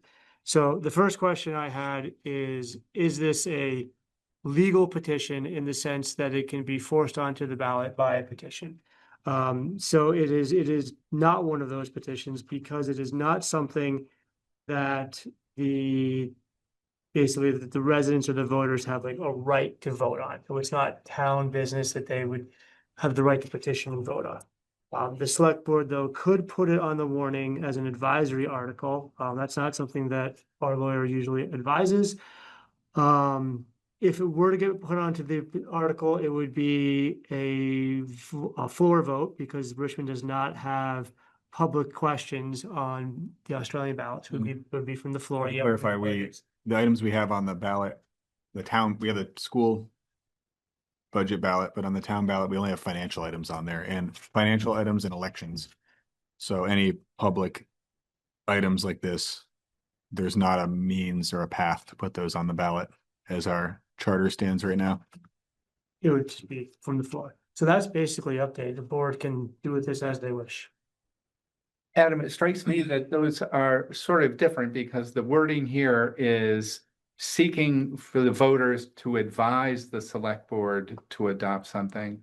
But if it were a vote from the floor in town meeting, it would be the voters present who approve Yeah, I that think- statement, because ostensibly, because the select board is not in session at town meeting. Sure. And I think what we have done in the past, I think last year we had one too, where there was an advisory vote where the voter, the people present, I forget the item, it might have been a similar item. I know that there's been items like this brought up under other business. Yeah.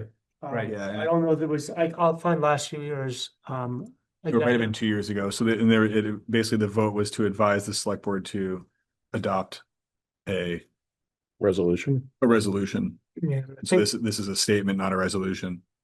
So I guess, I mean, I don't know, what are you guys partial to do?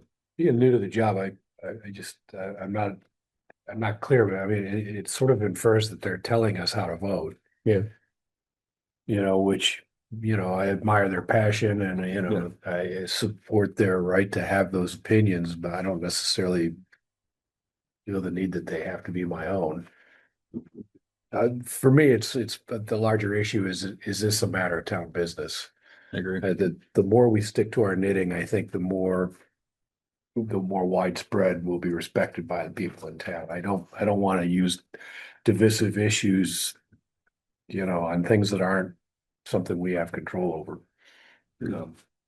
And that's, it sort of informs my thinking as well, Greg. And when I'm thinking that that's different, telling us or asking us to do something is different from the people present approving a statement or something. It's then the statement of the people present versus a recommendation that this board make that statement. Right, which I think restores the proper function of town meeting day. If they can get a majority of the voters of the town to sign on, then God bless them, but. I guess I'd also say there's other means. If they specifically want it to be the voice of the select board, they could advise us to do that. They could also do that in a normal select board meeting, not a town meeting day. Yeah. But Mary. Hi, Mary, thank you. The last sentence in that, whatever it is, the petition, flies in the face of either B or C. So it's contradictory in its own self. And I would agree with you. Let's stick to our knitting, because I'm prepared to have 14 people sign for each one of these items on my shirt and prepared to give it to you for town meeting day. Yeah, you don't want to open that can of worms. I just don't think it's fair. I just don't think it's fair. Is it a legal petition? Have all those addresses been verified? Are these legal voters for the town of Richmond? I mean, I think even on the short of all that, even just the language of the petition, no matter how many voters signed it, the way the issue it is dealing with and the way it was presented is not legal. So And so we don't even need to dig into the voters to. racism, bigotry, discrimination, and oppression, you know, we support all people, but on the bottom, we pledge. I think they've got an issue with that compared to the rest of it. Yeah. So I mean, I guess not to wade into the merits of the actual statement or not, but just to look at whether we want to take statements like this and put them on the ballot. What do you want to do? I know I have my own opinion, but Yeah, I think we should encourage them to move this on the floor. if they feel inclined. Yeah, I think it's appropriate to move it on the floor. I think it's appropriate to bring this to the select board. I also think with a statement like this, I want to hear more. I want to hear the passion and the people coming and saying the why, as opposed to us putting something on the ballot to check yes or no on. Do I misremember that this exact, very similar sort of referendum or statement came up from the floor at town meeting in recent memory? That's what I was referring to. I think it was 2 years ago. It was not this year. I think I remember being in the audience. So it would have been the year that I stood for elections. So it was 2 years ago. And I'll say one memory of that is that the people asking for it were asking for the select board present to make that decision. And the moderator said, you can't, because the select board is not in session. You will have to make it as a motion from the floor, from the voters present. It seems to me this would be the same thing. Yeah. Mary. I'm wondering if this is approved, does this compel you to do, the select board and the town to do something on another level? I think Does this move it to somewhere else? I think it would be advisory no matter what, right? So it would advise us to do it, but that doesn't require us to do it. Well, I would hope not. Yeah. But I can't trust. I think that was that's our, when we put advisory items on the town meeting agenda. Yeah. That's how we word it, so. Yeah, I think So I Greg's would- idea of sticking to your knitting. Yeah, and I agree, and I want Yes. to reiterate what Greg says. I mean, there are very few things I'm an expert on, but one of the things that I absolutely can never contribute any knowledge on is this issue. I don't have any Yeah. insights into this that are gonna change anything for anyone but myself. And so I'm inclined personally to stick to the things I do know incrementally more about, like town finances and construction, Sewer. water and sewer maybe, but but anyway, I guess I don't see how I personally would add anything by weighing in on this, especially at town meeting day, and I don't, you can all speak for yourself, so. I mean, I do have a lot of opinion on this, and I do have a lot of information on this, and I am, just to be very honest, in full favor of the message. That said, I don't think it's appropriate to put on the ballot because it's not a town issue, and I would rather hear, I think the effect of this is where people come and speak to the audience and help educate more. And that's the purpose really of this, of us, if we were to ever decide to, take this up, is that we would be using our voice as a town to amplify that. And so I would like the folks that are, in power of this message to do so with the town to get the town in favor, because we speak on behalf of the town. I guess, Bart. So there are maybe then two approaches. One is it could appear on the ballot as an advisory article just because we have this petition and we'd have to make sure that it like met the standards for an acceptable petition. And it then wouldn't go on the Australian ballot. It would go in on the separate section as a discussion item, as advisory or, something else. I guess, Or we just say nothing, we're silent and bring it up from the floor de novo. It's my opinion, and again, as someone who is in favor of this, I think that this is the type of topic that comes up from the floor and is a discussion of the voters. And as there's not specific action that the board can take, not that we could take action anyways from things on the floor and advisory, I don't want to open up a can of worms. I want the discussion to be of what the folks of the town want to discuss and issues of the town. And it is my job to make sure that the issues that we put on advisory are things that we understand and want input on to make our decisions for the town. so my understanding, based on where you're all at, is that we're not gonna add it to the Australian ballot because we can't. We don't want to add it to the town meeting warning, but there's nothing to stop one or many people who signed this or did not sign it to come in other business speak their mind and defend. And I encourage that. Yes. So I would say further encourage that, given, what happened 2 years ago, and here it is again. I'd be interested in a conversation at town meeting to even address this part of the request. What's the benefit of asking the select board to adopt the pledge versus the voters adopting the pledge? Because my bias going in, kind of thinks that it's more powerful coming from the voters Yes. from the floor than from the select board. Last call. Mary, I would ask, please, if you do not move this to a ballot item, that you do not give direction to the petitioners. Let them figure it out on their own, because otherwise you're giving them what they want, what they need. They have to figure it out on their own. I'm sorry, just like when I asked for abortion stops the beating heart, it wasn't put on the ballot. The end. Well, I'd like this to be put to bed. Thank you. And just so you know, this didn't come with a contact person with a name and phone number or email then address. just- So Shred it. all I have is the petition that's in the packet with addresses. I sort of assume that there are people who signed this who are either watching or will watch Yeah. this. so, You'll get the message. great. So I think that sums it up. Thank you. Next, we have discussion of adding an article to town meeting warning to consider funding the town center fund.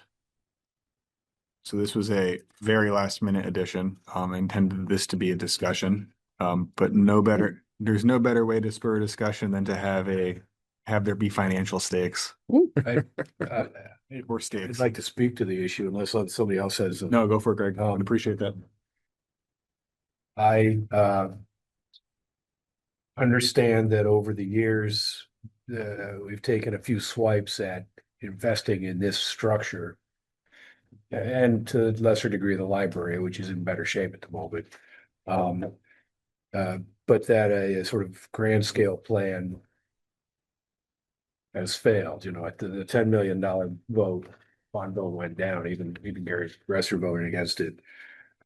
That said, we own this asset and it seems incumbent on us to maintain it.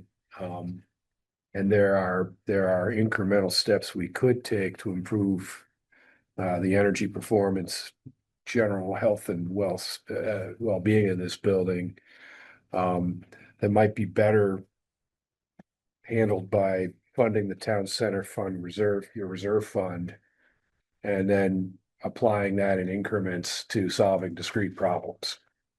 For instance, there are roughly 60 windows on the building that need some kind of attention. Having just done a similar project at the Richmond Congregational Church, I can say that there are more affordable ways of doing that. But, instead of trying to find a $2 million to do all 60 windows, then maybe we could start and do 12 a year for 5 years or something like that, that would eventually get us to a state where we caught up with that. I had the opportunity to walk through the police station with the police chief, and he's undergoing a massive hoe out. There's just years of accumulated crud, and he's actively getting rid of that. But he needs simple things like paint, carpet. The carpet that's in there is the carpet we put in here 30 years ago. It's old, and so a couple people have approached me about this idea of putting a penny per dollar or something into the kitties so that we can build up a reserve fund and then start addressing the deficiencies in this building. And I think the big categories are the windows, the flood resilience, which is a big one, and perhaps the heating, ventilating systems. So this is not a fully 4-minute idea. I don't know if it's ready for town meeting. I think we would have to define terms a little bit better, but I think the idea of it is that we should start talking about this as a way of trying to address those deficiencies without necessarily going through an extenuated process, coming up with a large project and then determining we can't do it.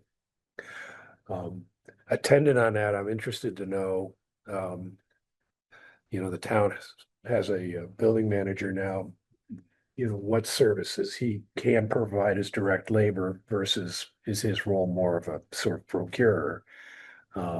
There's, I think, some $300,000 in the town center fund reserve right now.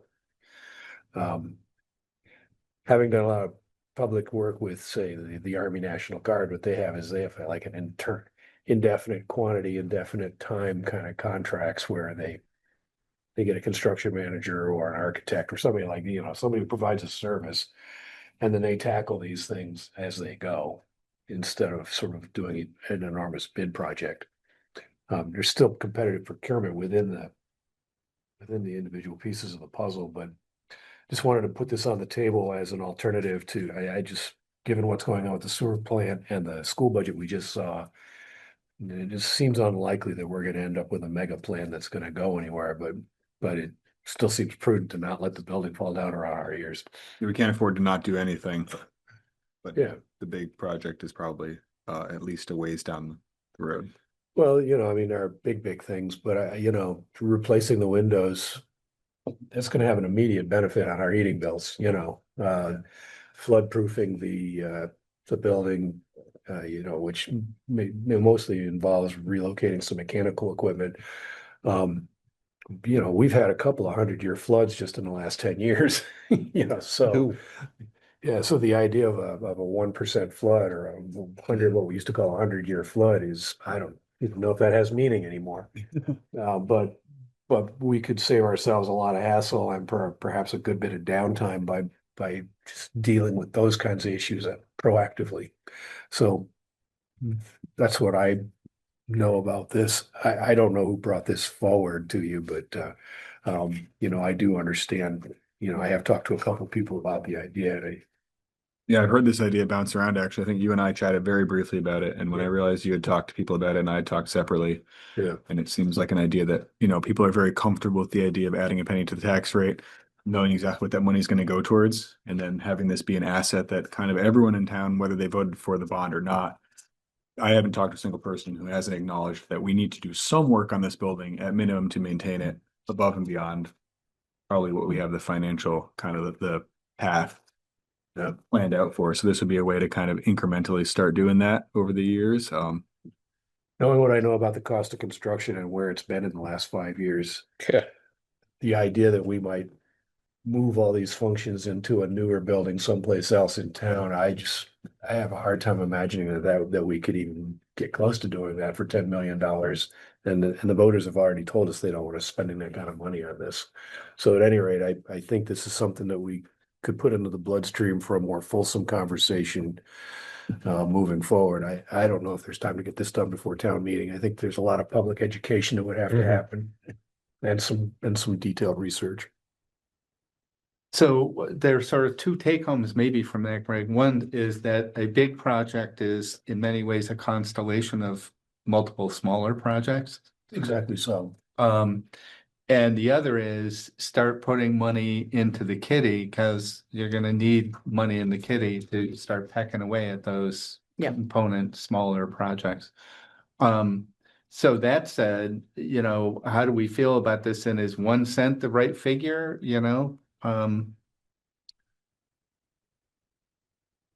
In some ways it's plausible because it's not too big or perhaps too small. It's enough to do something, but not a whole lot in terms of the scale of the building. Well, it all just, right now we're forfending doing anything. So, I think that the penny idea is just nominal. It's not backed up by anything. I think people would probably be comfortable with that kind of hit if they had a good idea how it was going to be spent. And I think we can explain to them this is the kind of non-expensive way to go about this. It just means we have to be patient and chip away at the list, like most homeowners do. You take it out of your annual budget to get new carpet this year and new something next year. So it's funny you mention that because I replaced windows in my house one face at a time, like 4 windows here, 6 windows there, 3 windows there. So it was obviously based on financing as much as anything or more than anything. So to your point though, would it make sense to consider modifying the article to say to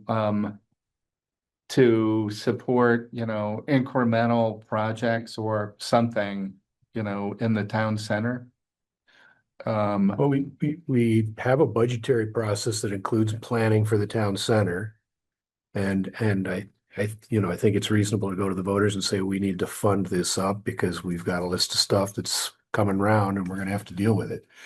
And maybe under those circumstances, just saying a penny a thing and just put it in the kitty. I don't know if that's going to turn this into a 100-year project or not. No, which we wouldn't want. We'd want the. I mean, even if we were to put 2, 3, 4 pennies at this, we're still going to be short, well under half of what we would have been spending for the $10 million project over a 10-year bond.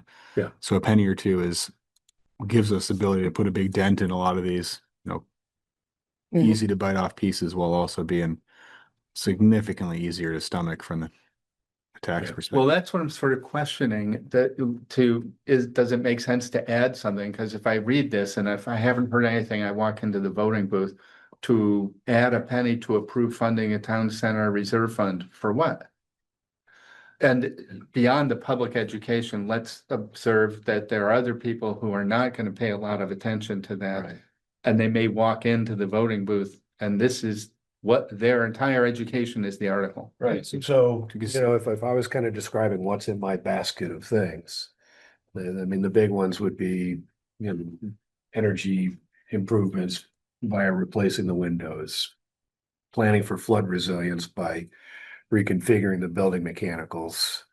So if we word it as annual maintenance and upgrades to the town center or something, I mean, I think there's a Yeah. difference in my mind, upgrades and, you know, a rehab project Mhm. elicit different feelings. And I think what the project that was described, I wouldn't really have categorized that as an upgrade. So upgrade kind of, in my mind, feels more incremental and necessary upgrades and maintenance than Yeah. That's rehab. I don't know. I'm I like Greg.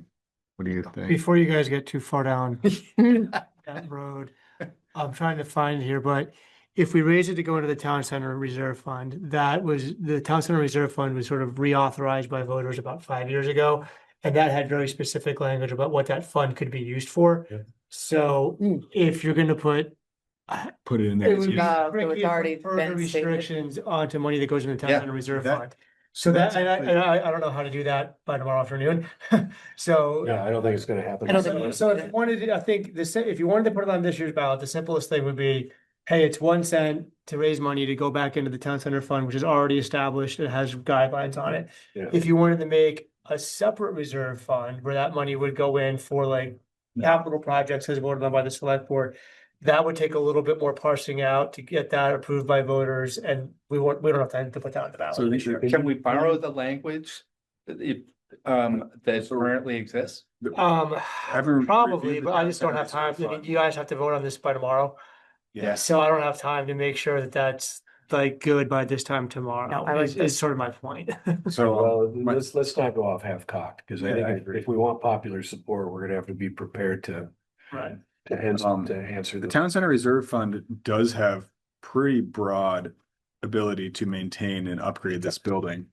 Like any of the projects we've talked about would fall into it. It's when we get into, there was some restrictions, I would say, like, when you get out of needs and you get into wants, that's when the restrictions start to kick in. So, so windows, you know, paint, carpet, brickwork, all that stuff is well within the purview of the town center reserve fund. So I let's, think is the magnitude of things we're talking about. Right. I don't think we're talking about rehab, rebuilding walls on the interior. That's not in the cards. so in terms of timeline, I appreciate tomorrow doesn't work. Maybe in by our, I mean your, Josh, budget.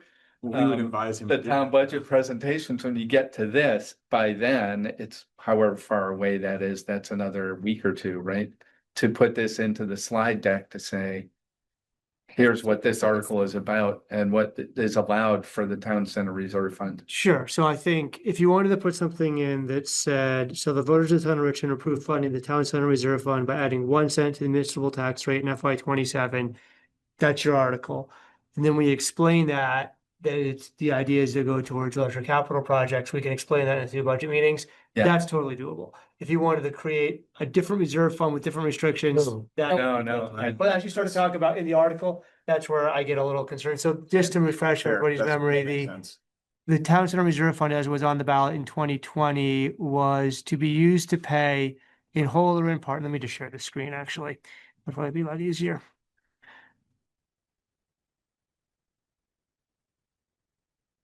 I'm gonna, geez, it's really small.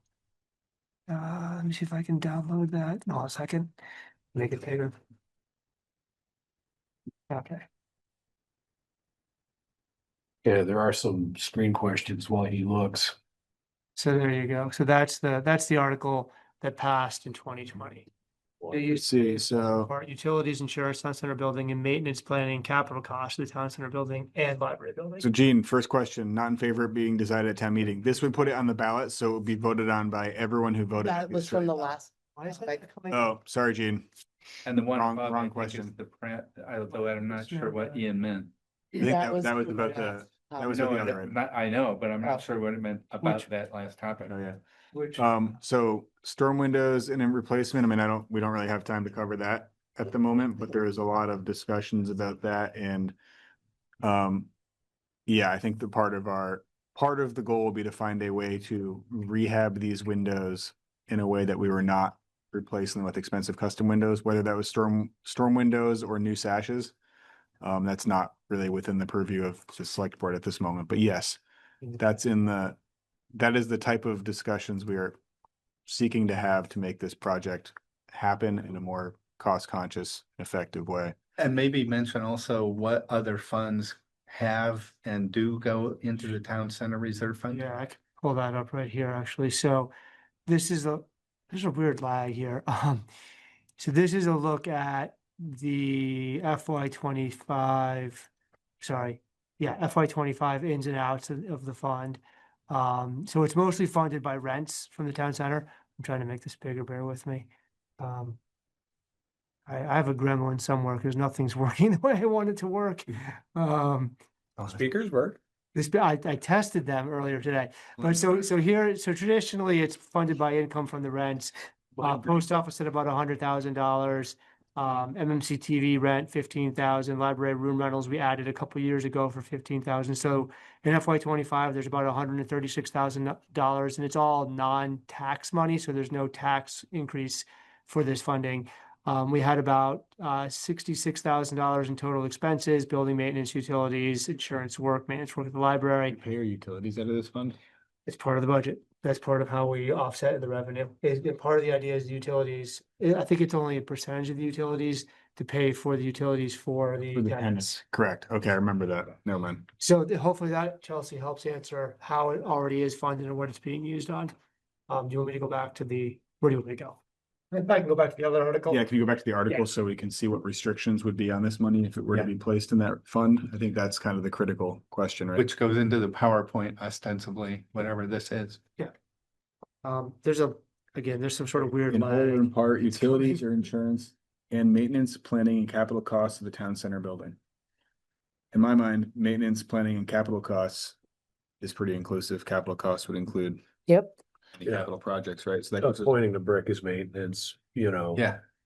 Well, window replacement could be. window HVAC. replacement, is maintenance, capital Maintenance. expense. Yeah. I think it's a missed opportunity if we don't put this on the ballot now, This year. as is. Yes. Well, we certainly would be prepared to defend it to the voters at town meeting if anybody really wanted to question it. Yeah, I mean, I hope Yes. people We would have question it. meetings between now and town meeting where we could flesh this out for people. So, I'm inclined, if it has to happen tomorrow, to make a motion to do just as it says here. I guess technically it wouldn't have to happen. We could wait till next year. So. I guess that's I a don't wanna big wait till decision, next is do year. we want to try to I go would on? personally prefer not to wait till next year. That's why I put it on here last minute. Be great. But, I mean, the other piece of this to me is that we have the opportunity to take action now, which might save our taxpayers money in the long run, because the longer we wait to do things to this building, the more expensive it's gonna be. So I think if we have the opportunity to put this on the ballot this year for 1 cent on the tax rate, like, let's do it and see if. Even realistically, if we don't spend this money and we use it for a larger project towards the end of next fiscal year, whatever, and we can over years accumulate that capital to do. Exactly, save it up and. Either way, That's, it makes sense. Are There you you go. prepared to put this on the ballot? Do you have the words right down to do it? So Yes. procedure. Because tomorrow we're gonna be busy with, town plan stuff. So I've got, if you guys want to use it as I proposed, I'll put that onto the draft the draft warning for tomorrow, which you're gonna vote on one way or the other, whether it includes town plan or not. Yeah. So we don't need a motion tonight. The consensus is added in. I'll add that into the review that you're gonna look at tomorrow and approve. Okay. Yeah, so the wording we have that would go on the ballot would be, shall the voters of the town of Richmond approve funding the town center reserve fund by adding 1 cent to the municipal tax rate in the fiscal year 2027? Move it, approve it, get it done. Well, you'll move it and approve it tomorrow when you approve the town meeting warning that has 20 other articles on it as well. Oh, right, because we're approving. We have to, warning tomorrow. we have to. Yeah, approve the warning. yeah, so there's no sense in approving. I think we're heading there, Okay. though, to answer your question. I think it's, Tomorrow this will be on there and we will formally approve it with that on there. But that way, Yes. it can accumulate along with the rents, and Mhm. we can start identifying projects that we can do for a couple $100,000 a year or whatever, and we start doing them. It's a great plan. Cool. Might end up being like grandpa's axe, you know, I need some more coasters. replace the head 5 times, it's had 40 handles, it's still as good as new. Still the same act. So is that the will of the board then? I mean, I wouldn't want to advise Josh to put this on there tomorrow for approval if we don't want it. It is my will. Okay. I don't know if anyone else- Next, we have review of the town meeting warning. It flows nicely. That's what I said. Who put this agenda together? They did a great job. Um,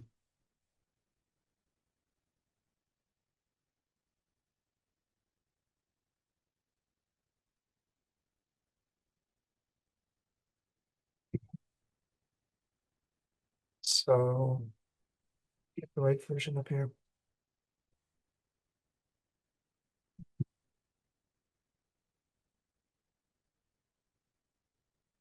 Trying to make sure, okay. So this doesn't have really any substantial changes, just some notes from the attorney, as far as, kind of tightening things up, making sure we get our articles correct. None of these, this is pretty much exactly what you reviewed last time, just tightening up fiscal year usage. No changes to any of these.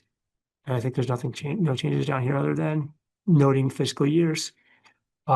So for tomorrow, we do still have the town plan on here, so I'll have two versions ready for you to sign tomorrow, one with the town plan and one without, depending on the outcome of tomorrow's meeting. And I'll add the one you just did, the town center budget onto the Australian ballot as well. Thank you. Bart. Maybe I'm missing something, but shouldn't then those two documents be posted for tomorrow's meeting? Along with the other related files? Yeah, I'll post those in there. I just wanted to kind of get through what you had wanted to do tonight. All right, And then I'll make sure we get those posted, and then you can, have both of them to review tomorrow. Perfect.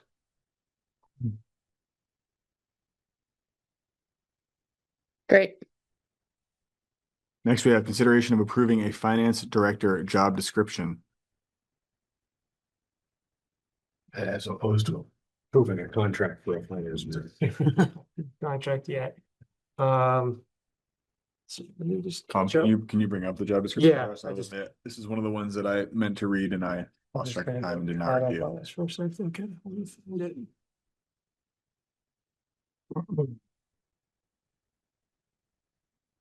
Okay. So this comes from an edit of the job description that probably been in file since 2016. Connie went through this back when we did the wage adjustments, the compensation study. I think that was in 2022. And then I went back through her edits and added a few things and just changed a few things. It is, I guess, it's 2 pages long. We try to be fairly comprehensive about the duties that she does all year long. And this is sort of a pared down version. We have a longer version for her annual review that's like 6 pages long, but that goes into a lot more detail. So I think this basically captures sort of the annual things that come up, the daily, weekly kind of things that come up as well. And I think it would be a good description to use as we start to advertise a position, hopefully shortly, probably next week. So looking for feedback and I can make it bigger too. Sorry, it's really small. If you would, please. Yeah.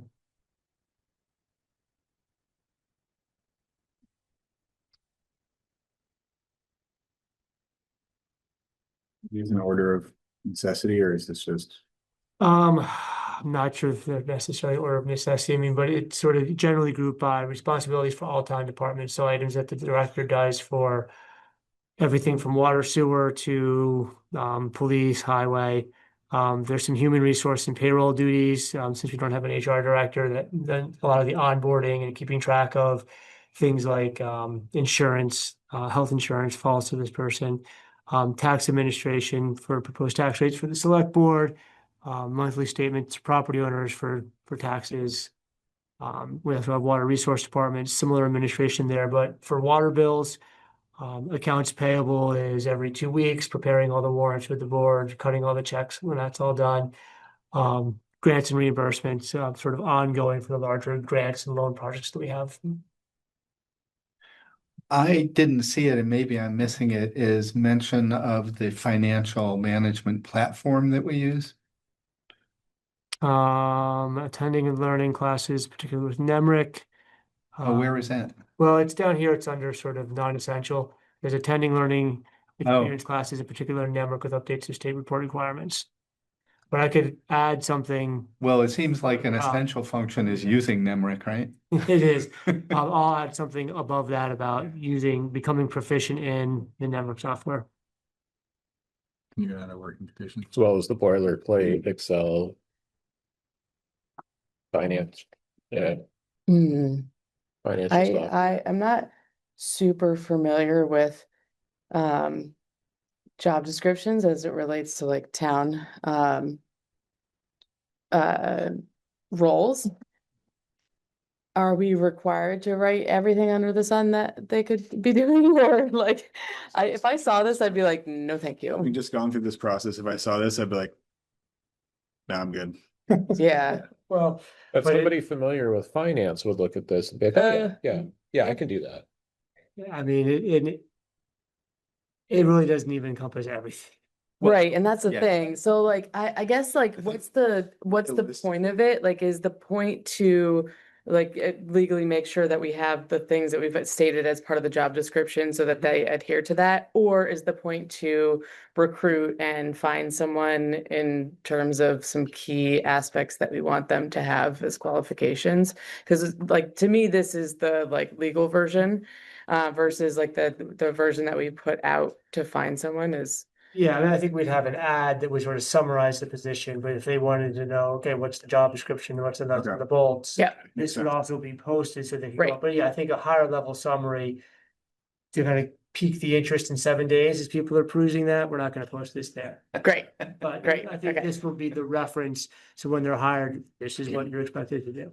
Perfect. That I makes sense. am aligned Okay. with that. As long as this isn't what's posted on ZipRecruiter and Indeed and all that No, stuff. we'll have a shorter version on that, but this will be on the website as part of the ad, like, hey, for more information, here's the job description. Perfect.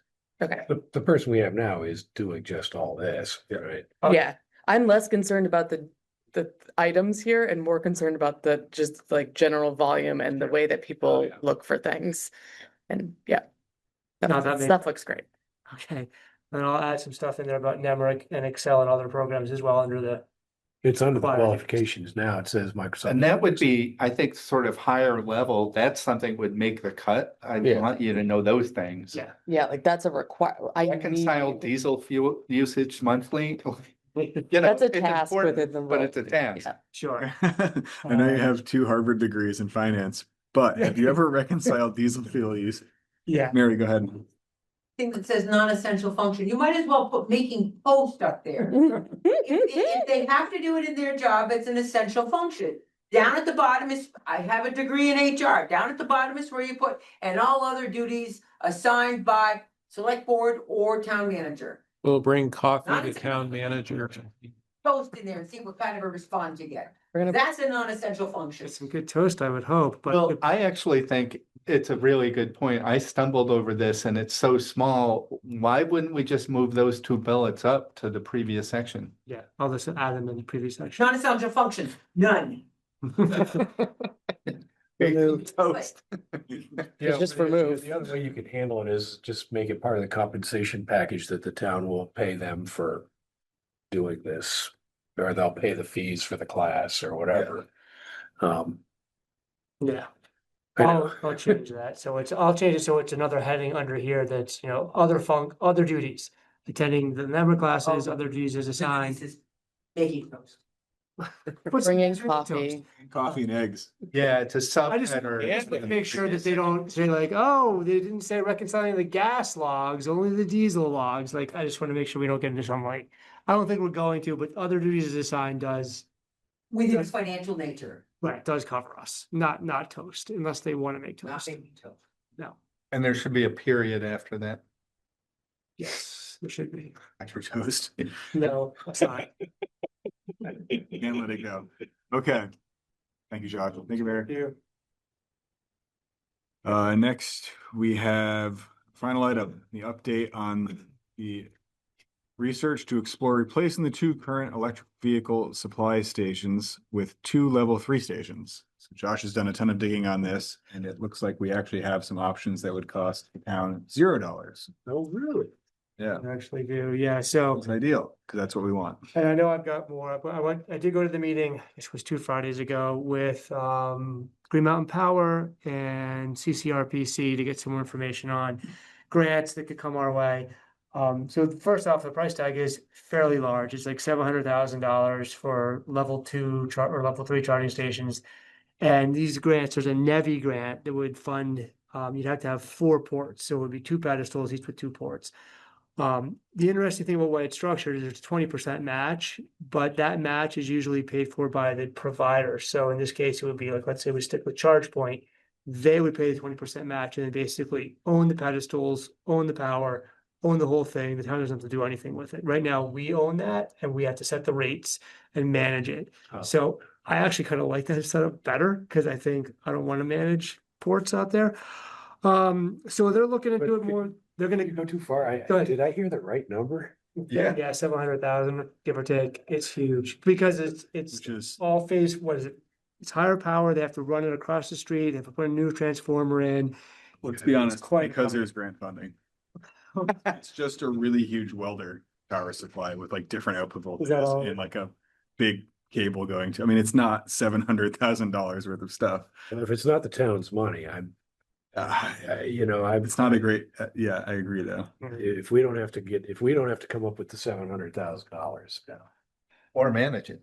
Or manage it. Right, I like the. I think that was when Josh and I talked, he was actually very excited because not only would we get these upgraded for free, we would get rid of any management duties for anyone in the town. So we could basically, what we would do is write an easement to give them rights to the location with that charger contingent upon that charger or a comparable model of similar capacity being in existence. So basically if it breaks for a certain amount of time and they don't fix it, easement goes away. Yeah. Or if they change it and they put a lower quality model in or a lower charge rate or whatever, the easement goes away. But as long as they maintain it, they can keep maintaining that charger there. So the reason to do this, I know you're knitting your brows, Mary. The reason to do this is if I'm in my car driving around and I need juice and I see there's a level 3 charger here in Richmond, I will come and park here and charge, and I've got 45 minutes to spend while the car charges. And I'm gonna go over to Sweet Simone's and get a coffee or, we don't necessarily want to be in the powering electric car business, but we do want to bring people into town to spend money and hang out. And I a level 1, level 2 charger like this, it would take me 12 hours to charge my car. No one's gonna plan around it. No, I've never used it because it's, my house is right over here. But I've been on a road when you're white knuckling it. You're down to the last 20 miles and, no, but upgrading what's out there to something that's practical and, especially if somebody's willing to pay for it at the moment I think it's a good deal for the town. So along those lines, another thing Josh and I talked about is if the way the incentive to do this is partly to offload any management requirements in the town, but the real incentive for the town is to bring people in more economic. That's 4 cars that could be charging at once. So we were going to explore the option of locating one or both of these actually not at the town center and locating them somewhere over in the town owned parking by the dentist's office, as that would be more closely located. If we could do one here and one there, we have 4 potential cars charging. Yeah, as long as, because I know there are new chargers out at the barn. Yeah. But I think, we want to place people walking distance to our businesses. Yeah. Agreed. And that'd be a big plus for the grocery store. It'd be a big plus for Stone's Throw, Sweet Simone's, Big Spruce. Yeah, Stone's Throw, we talked about that. It's tricky because of the floodplain and stuff. So what we have here. Yeah. In the dentist's office, we own that parking lot too. So 2 spots can be dedicated EV charging, and it would locate people right into the part of our financial district, or not financial district. Well, guess it kind of would be. It's by the one bank. And in, next to the building, our finance director. Weren't you the one that gave me crap for saying I'm going into town? Yeah, I am. Yeah, and referring to Richmond. In town, you're like, oh, like I live way up on the hill. Why not I'm town? going to town. I was going to town. Paige, Who would set the rates? They would. they would set They the would. rates. Yeah. Just an observation I have, we have an EV, It's always going to be cheaper to charge at home by a massive margin. yes, saying there's two at the mobile, right? Yeah. Yeah. So if you're somebody's driving through and gonna charge and that's right off the highway, you wanna incentivize them to come to town by a lower rate. Yeah. You know, because we travel in it and you just sit in the car for half an hour and charge, so. Yeah. To incentivize them to come here rather than there, it's a little cheaper. And then, that there's all kinds of apps that find out all this. I think who we had talked about would have been, Cheaper. I think ChargePoint's the company that kind of works most closely with GMP at this point, but Jeff, go ahead. Well, far be it from me to discourage you to put in EV charging stations, but you really might want to think about this a little harder. We do have 4, I think, out by the mobile station right now. The way that I use these level 3 chargers, I've had electric vehicles for 6 or 7 years. The way that I use them is not for an extent. I don't leave the car because it is expensive to leave the car and go up and have a cup of coffee. I typically charge my car at home, so I don't really need it in Richmond at all. And so it would be for people who are traveling through, and if they're going to travel through, they're probably going to use the mobile station, it would seem to me. If I had a choice for the town center, I would add more level 2 chargers to the town center. Probably get an electric police car. I know Mary would like that. A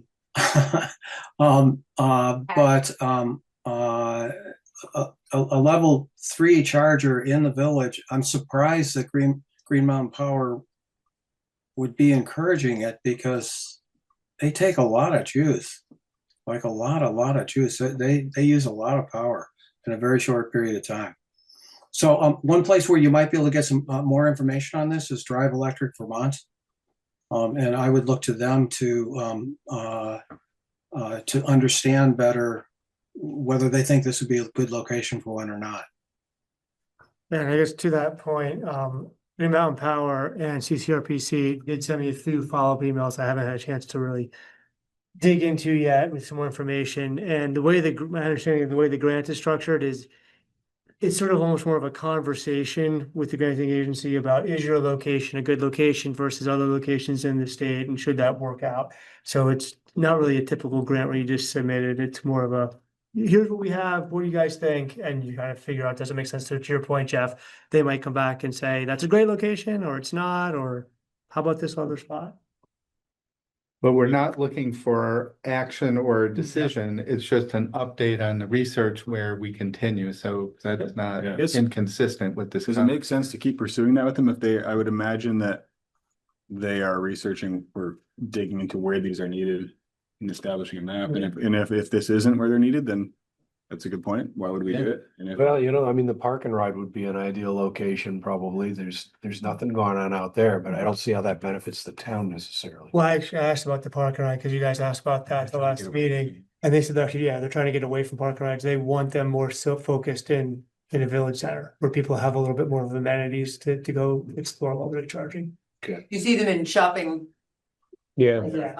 Hannaford's has a couple in Williston. So yeah, I think their window they were saying is like most cars, if you're like at 25% or whatever, now you're looking at like they're not putting in like they're not putting in superchargers like 50 or 75 or 100 kW chargers. So you're still going to be there for 40 minutes or so, as opposed to supercharger where you got like 15 or 18 minutes. So I will have. They do have pretty significant like idle costs, like Jeff was saying. So, Josh, what I would offer is if you want to pursue this further and you're engaging with Green Mountain Power and whatnot on this, I'd be I'd be willing to participate in that as somebody who's got experience.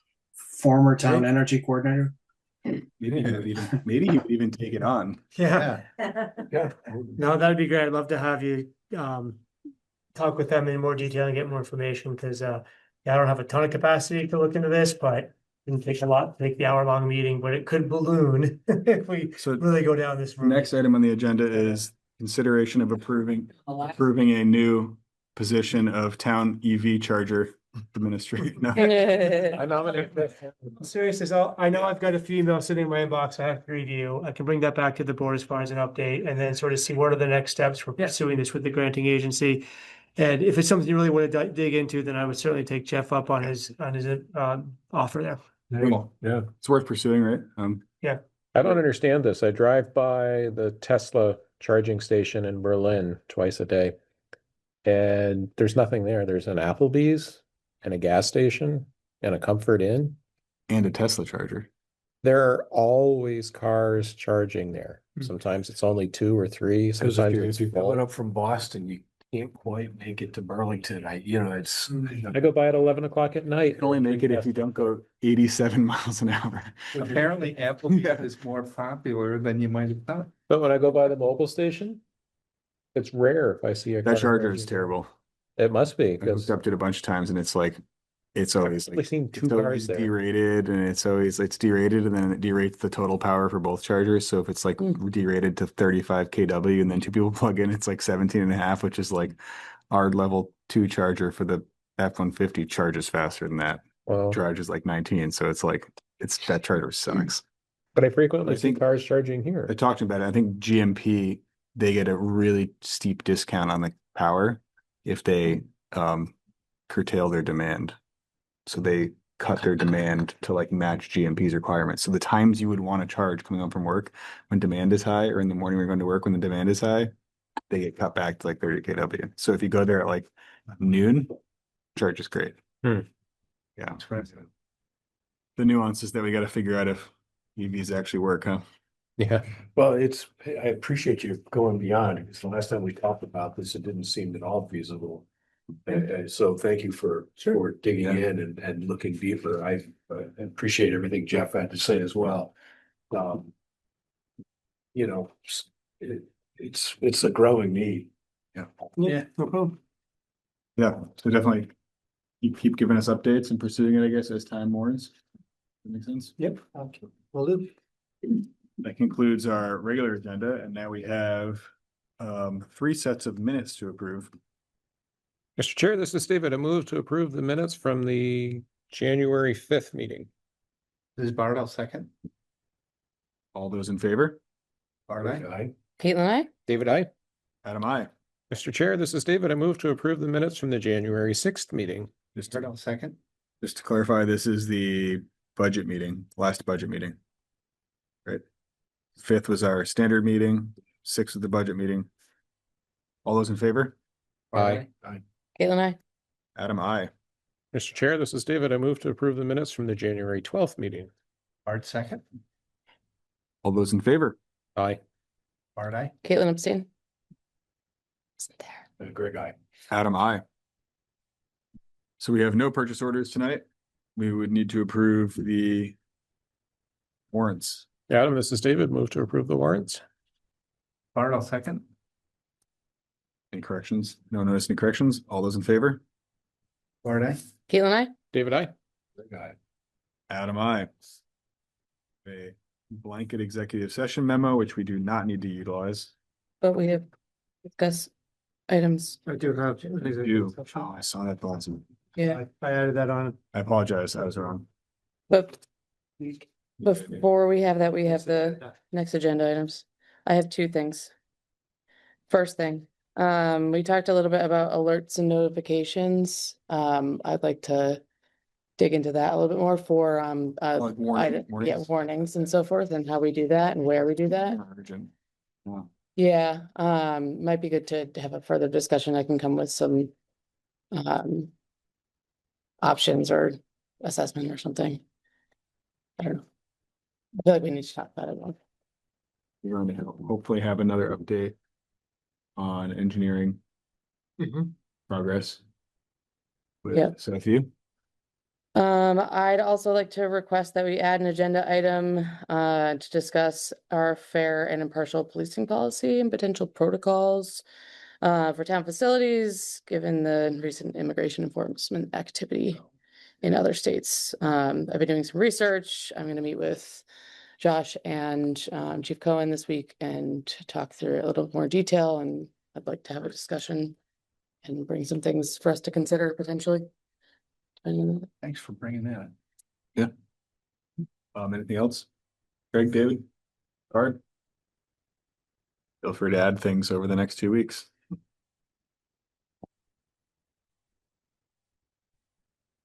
Are you going into executive session? We are. Okay. So our meeting's not over, but the public portion will be over. So would someone like to make the motions to enter executive session? I don't have them right in front of me. Personnel matters. I believe that's the Oh. case. I will make the motion. I move to find that premature public knowledge about a personnel matter would cause the town or person to suffer a substantial disadvantage. All those in favor? All those in favor? Art, aye. Caitlin, I. Adam, I. This is Caitlin. I move that we enter into executive session to discuss a personnel matter under the provisions of 1 VSA 313A3 of the Vermont statutes and invite town manager Josh Arneson into the executive session. Second. All those in favor? Caitlin, I. Adam, I. You're in executive session without David's vote. So. For the record. David doesn't get to come. Yes. I'm at work, recuse myself. All right. I'm trying to be particularly attentive to the ethical issues and Yep. conflict of interest, so. I'm gonna recuse myself from this. executive Sounds session. Before you go into executive session, I want to show you some maps before you get my email. Oh, It'll be pretty. if you would sign these then before you. Oh, of course, yeah. Mhm. All right, we are out of executive session and all we have left to do is close the meeting unless anyone has anything else last minute. Move to adjourn. Second. All those in favor? Aye. Caitlin. Adam, I. Thank you, everyone. Hi, Chelsea. Have a good evening.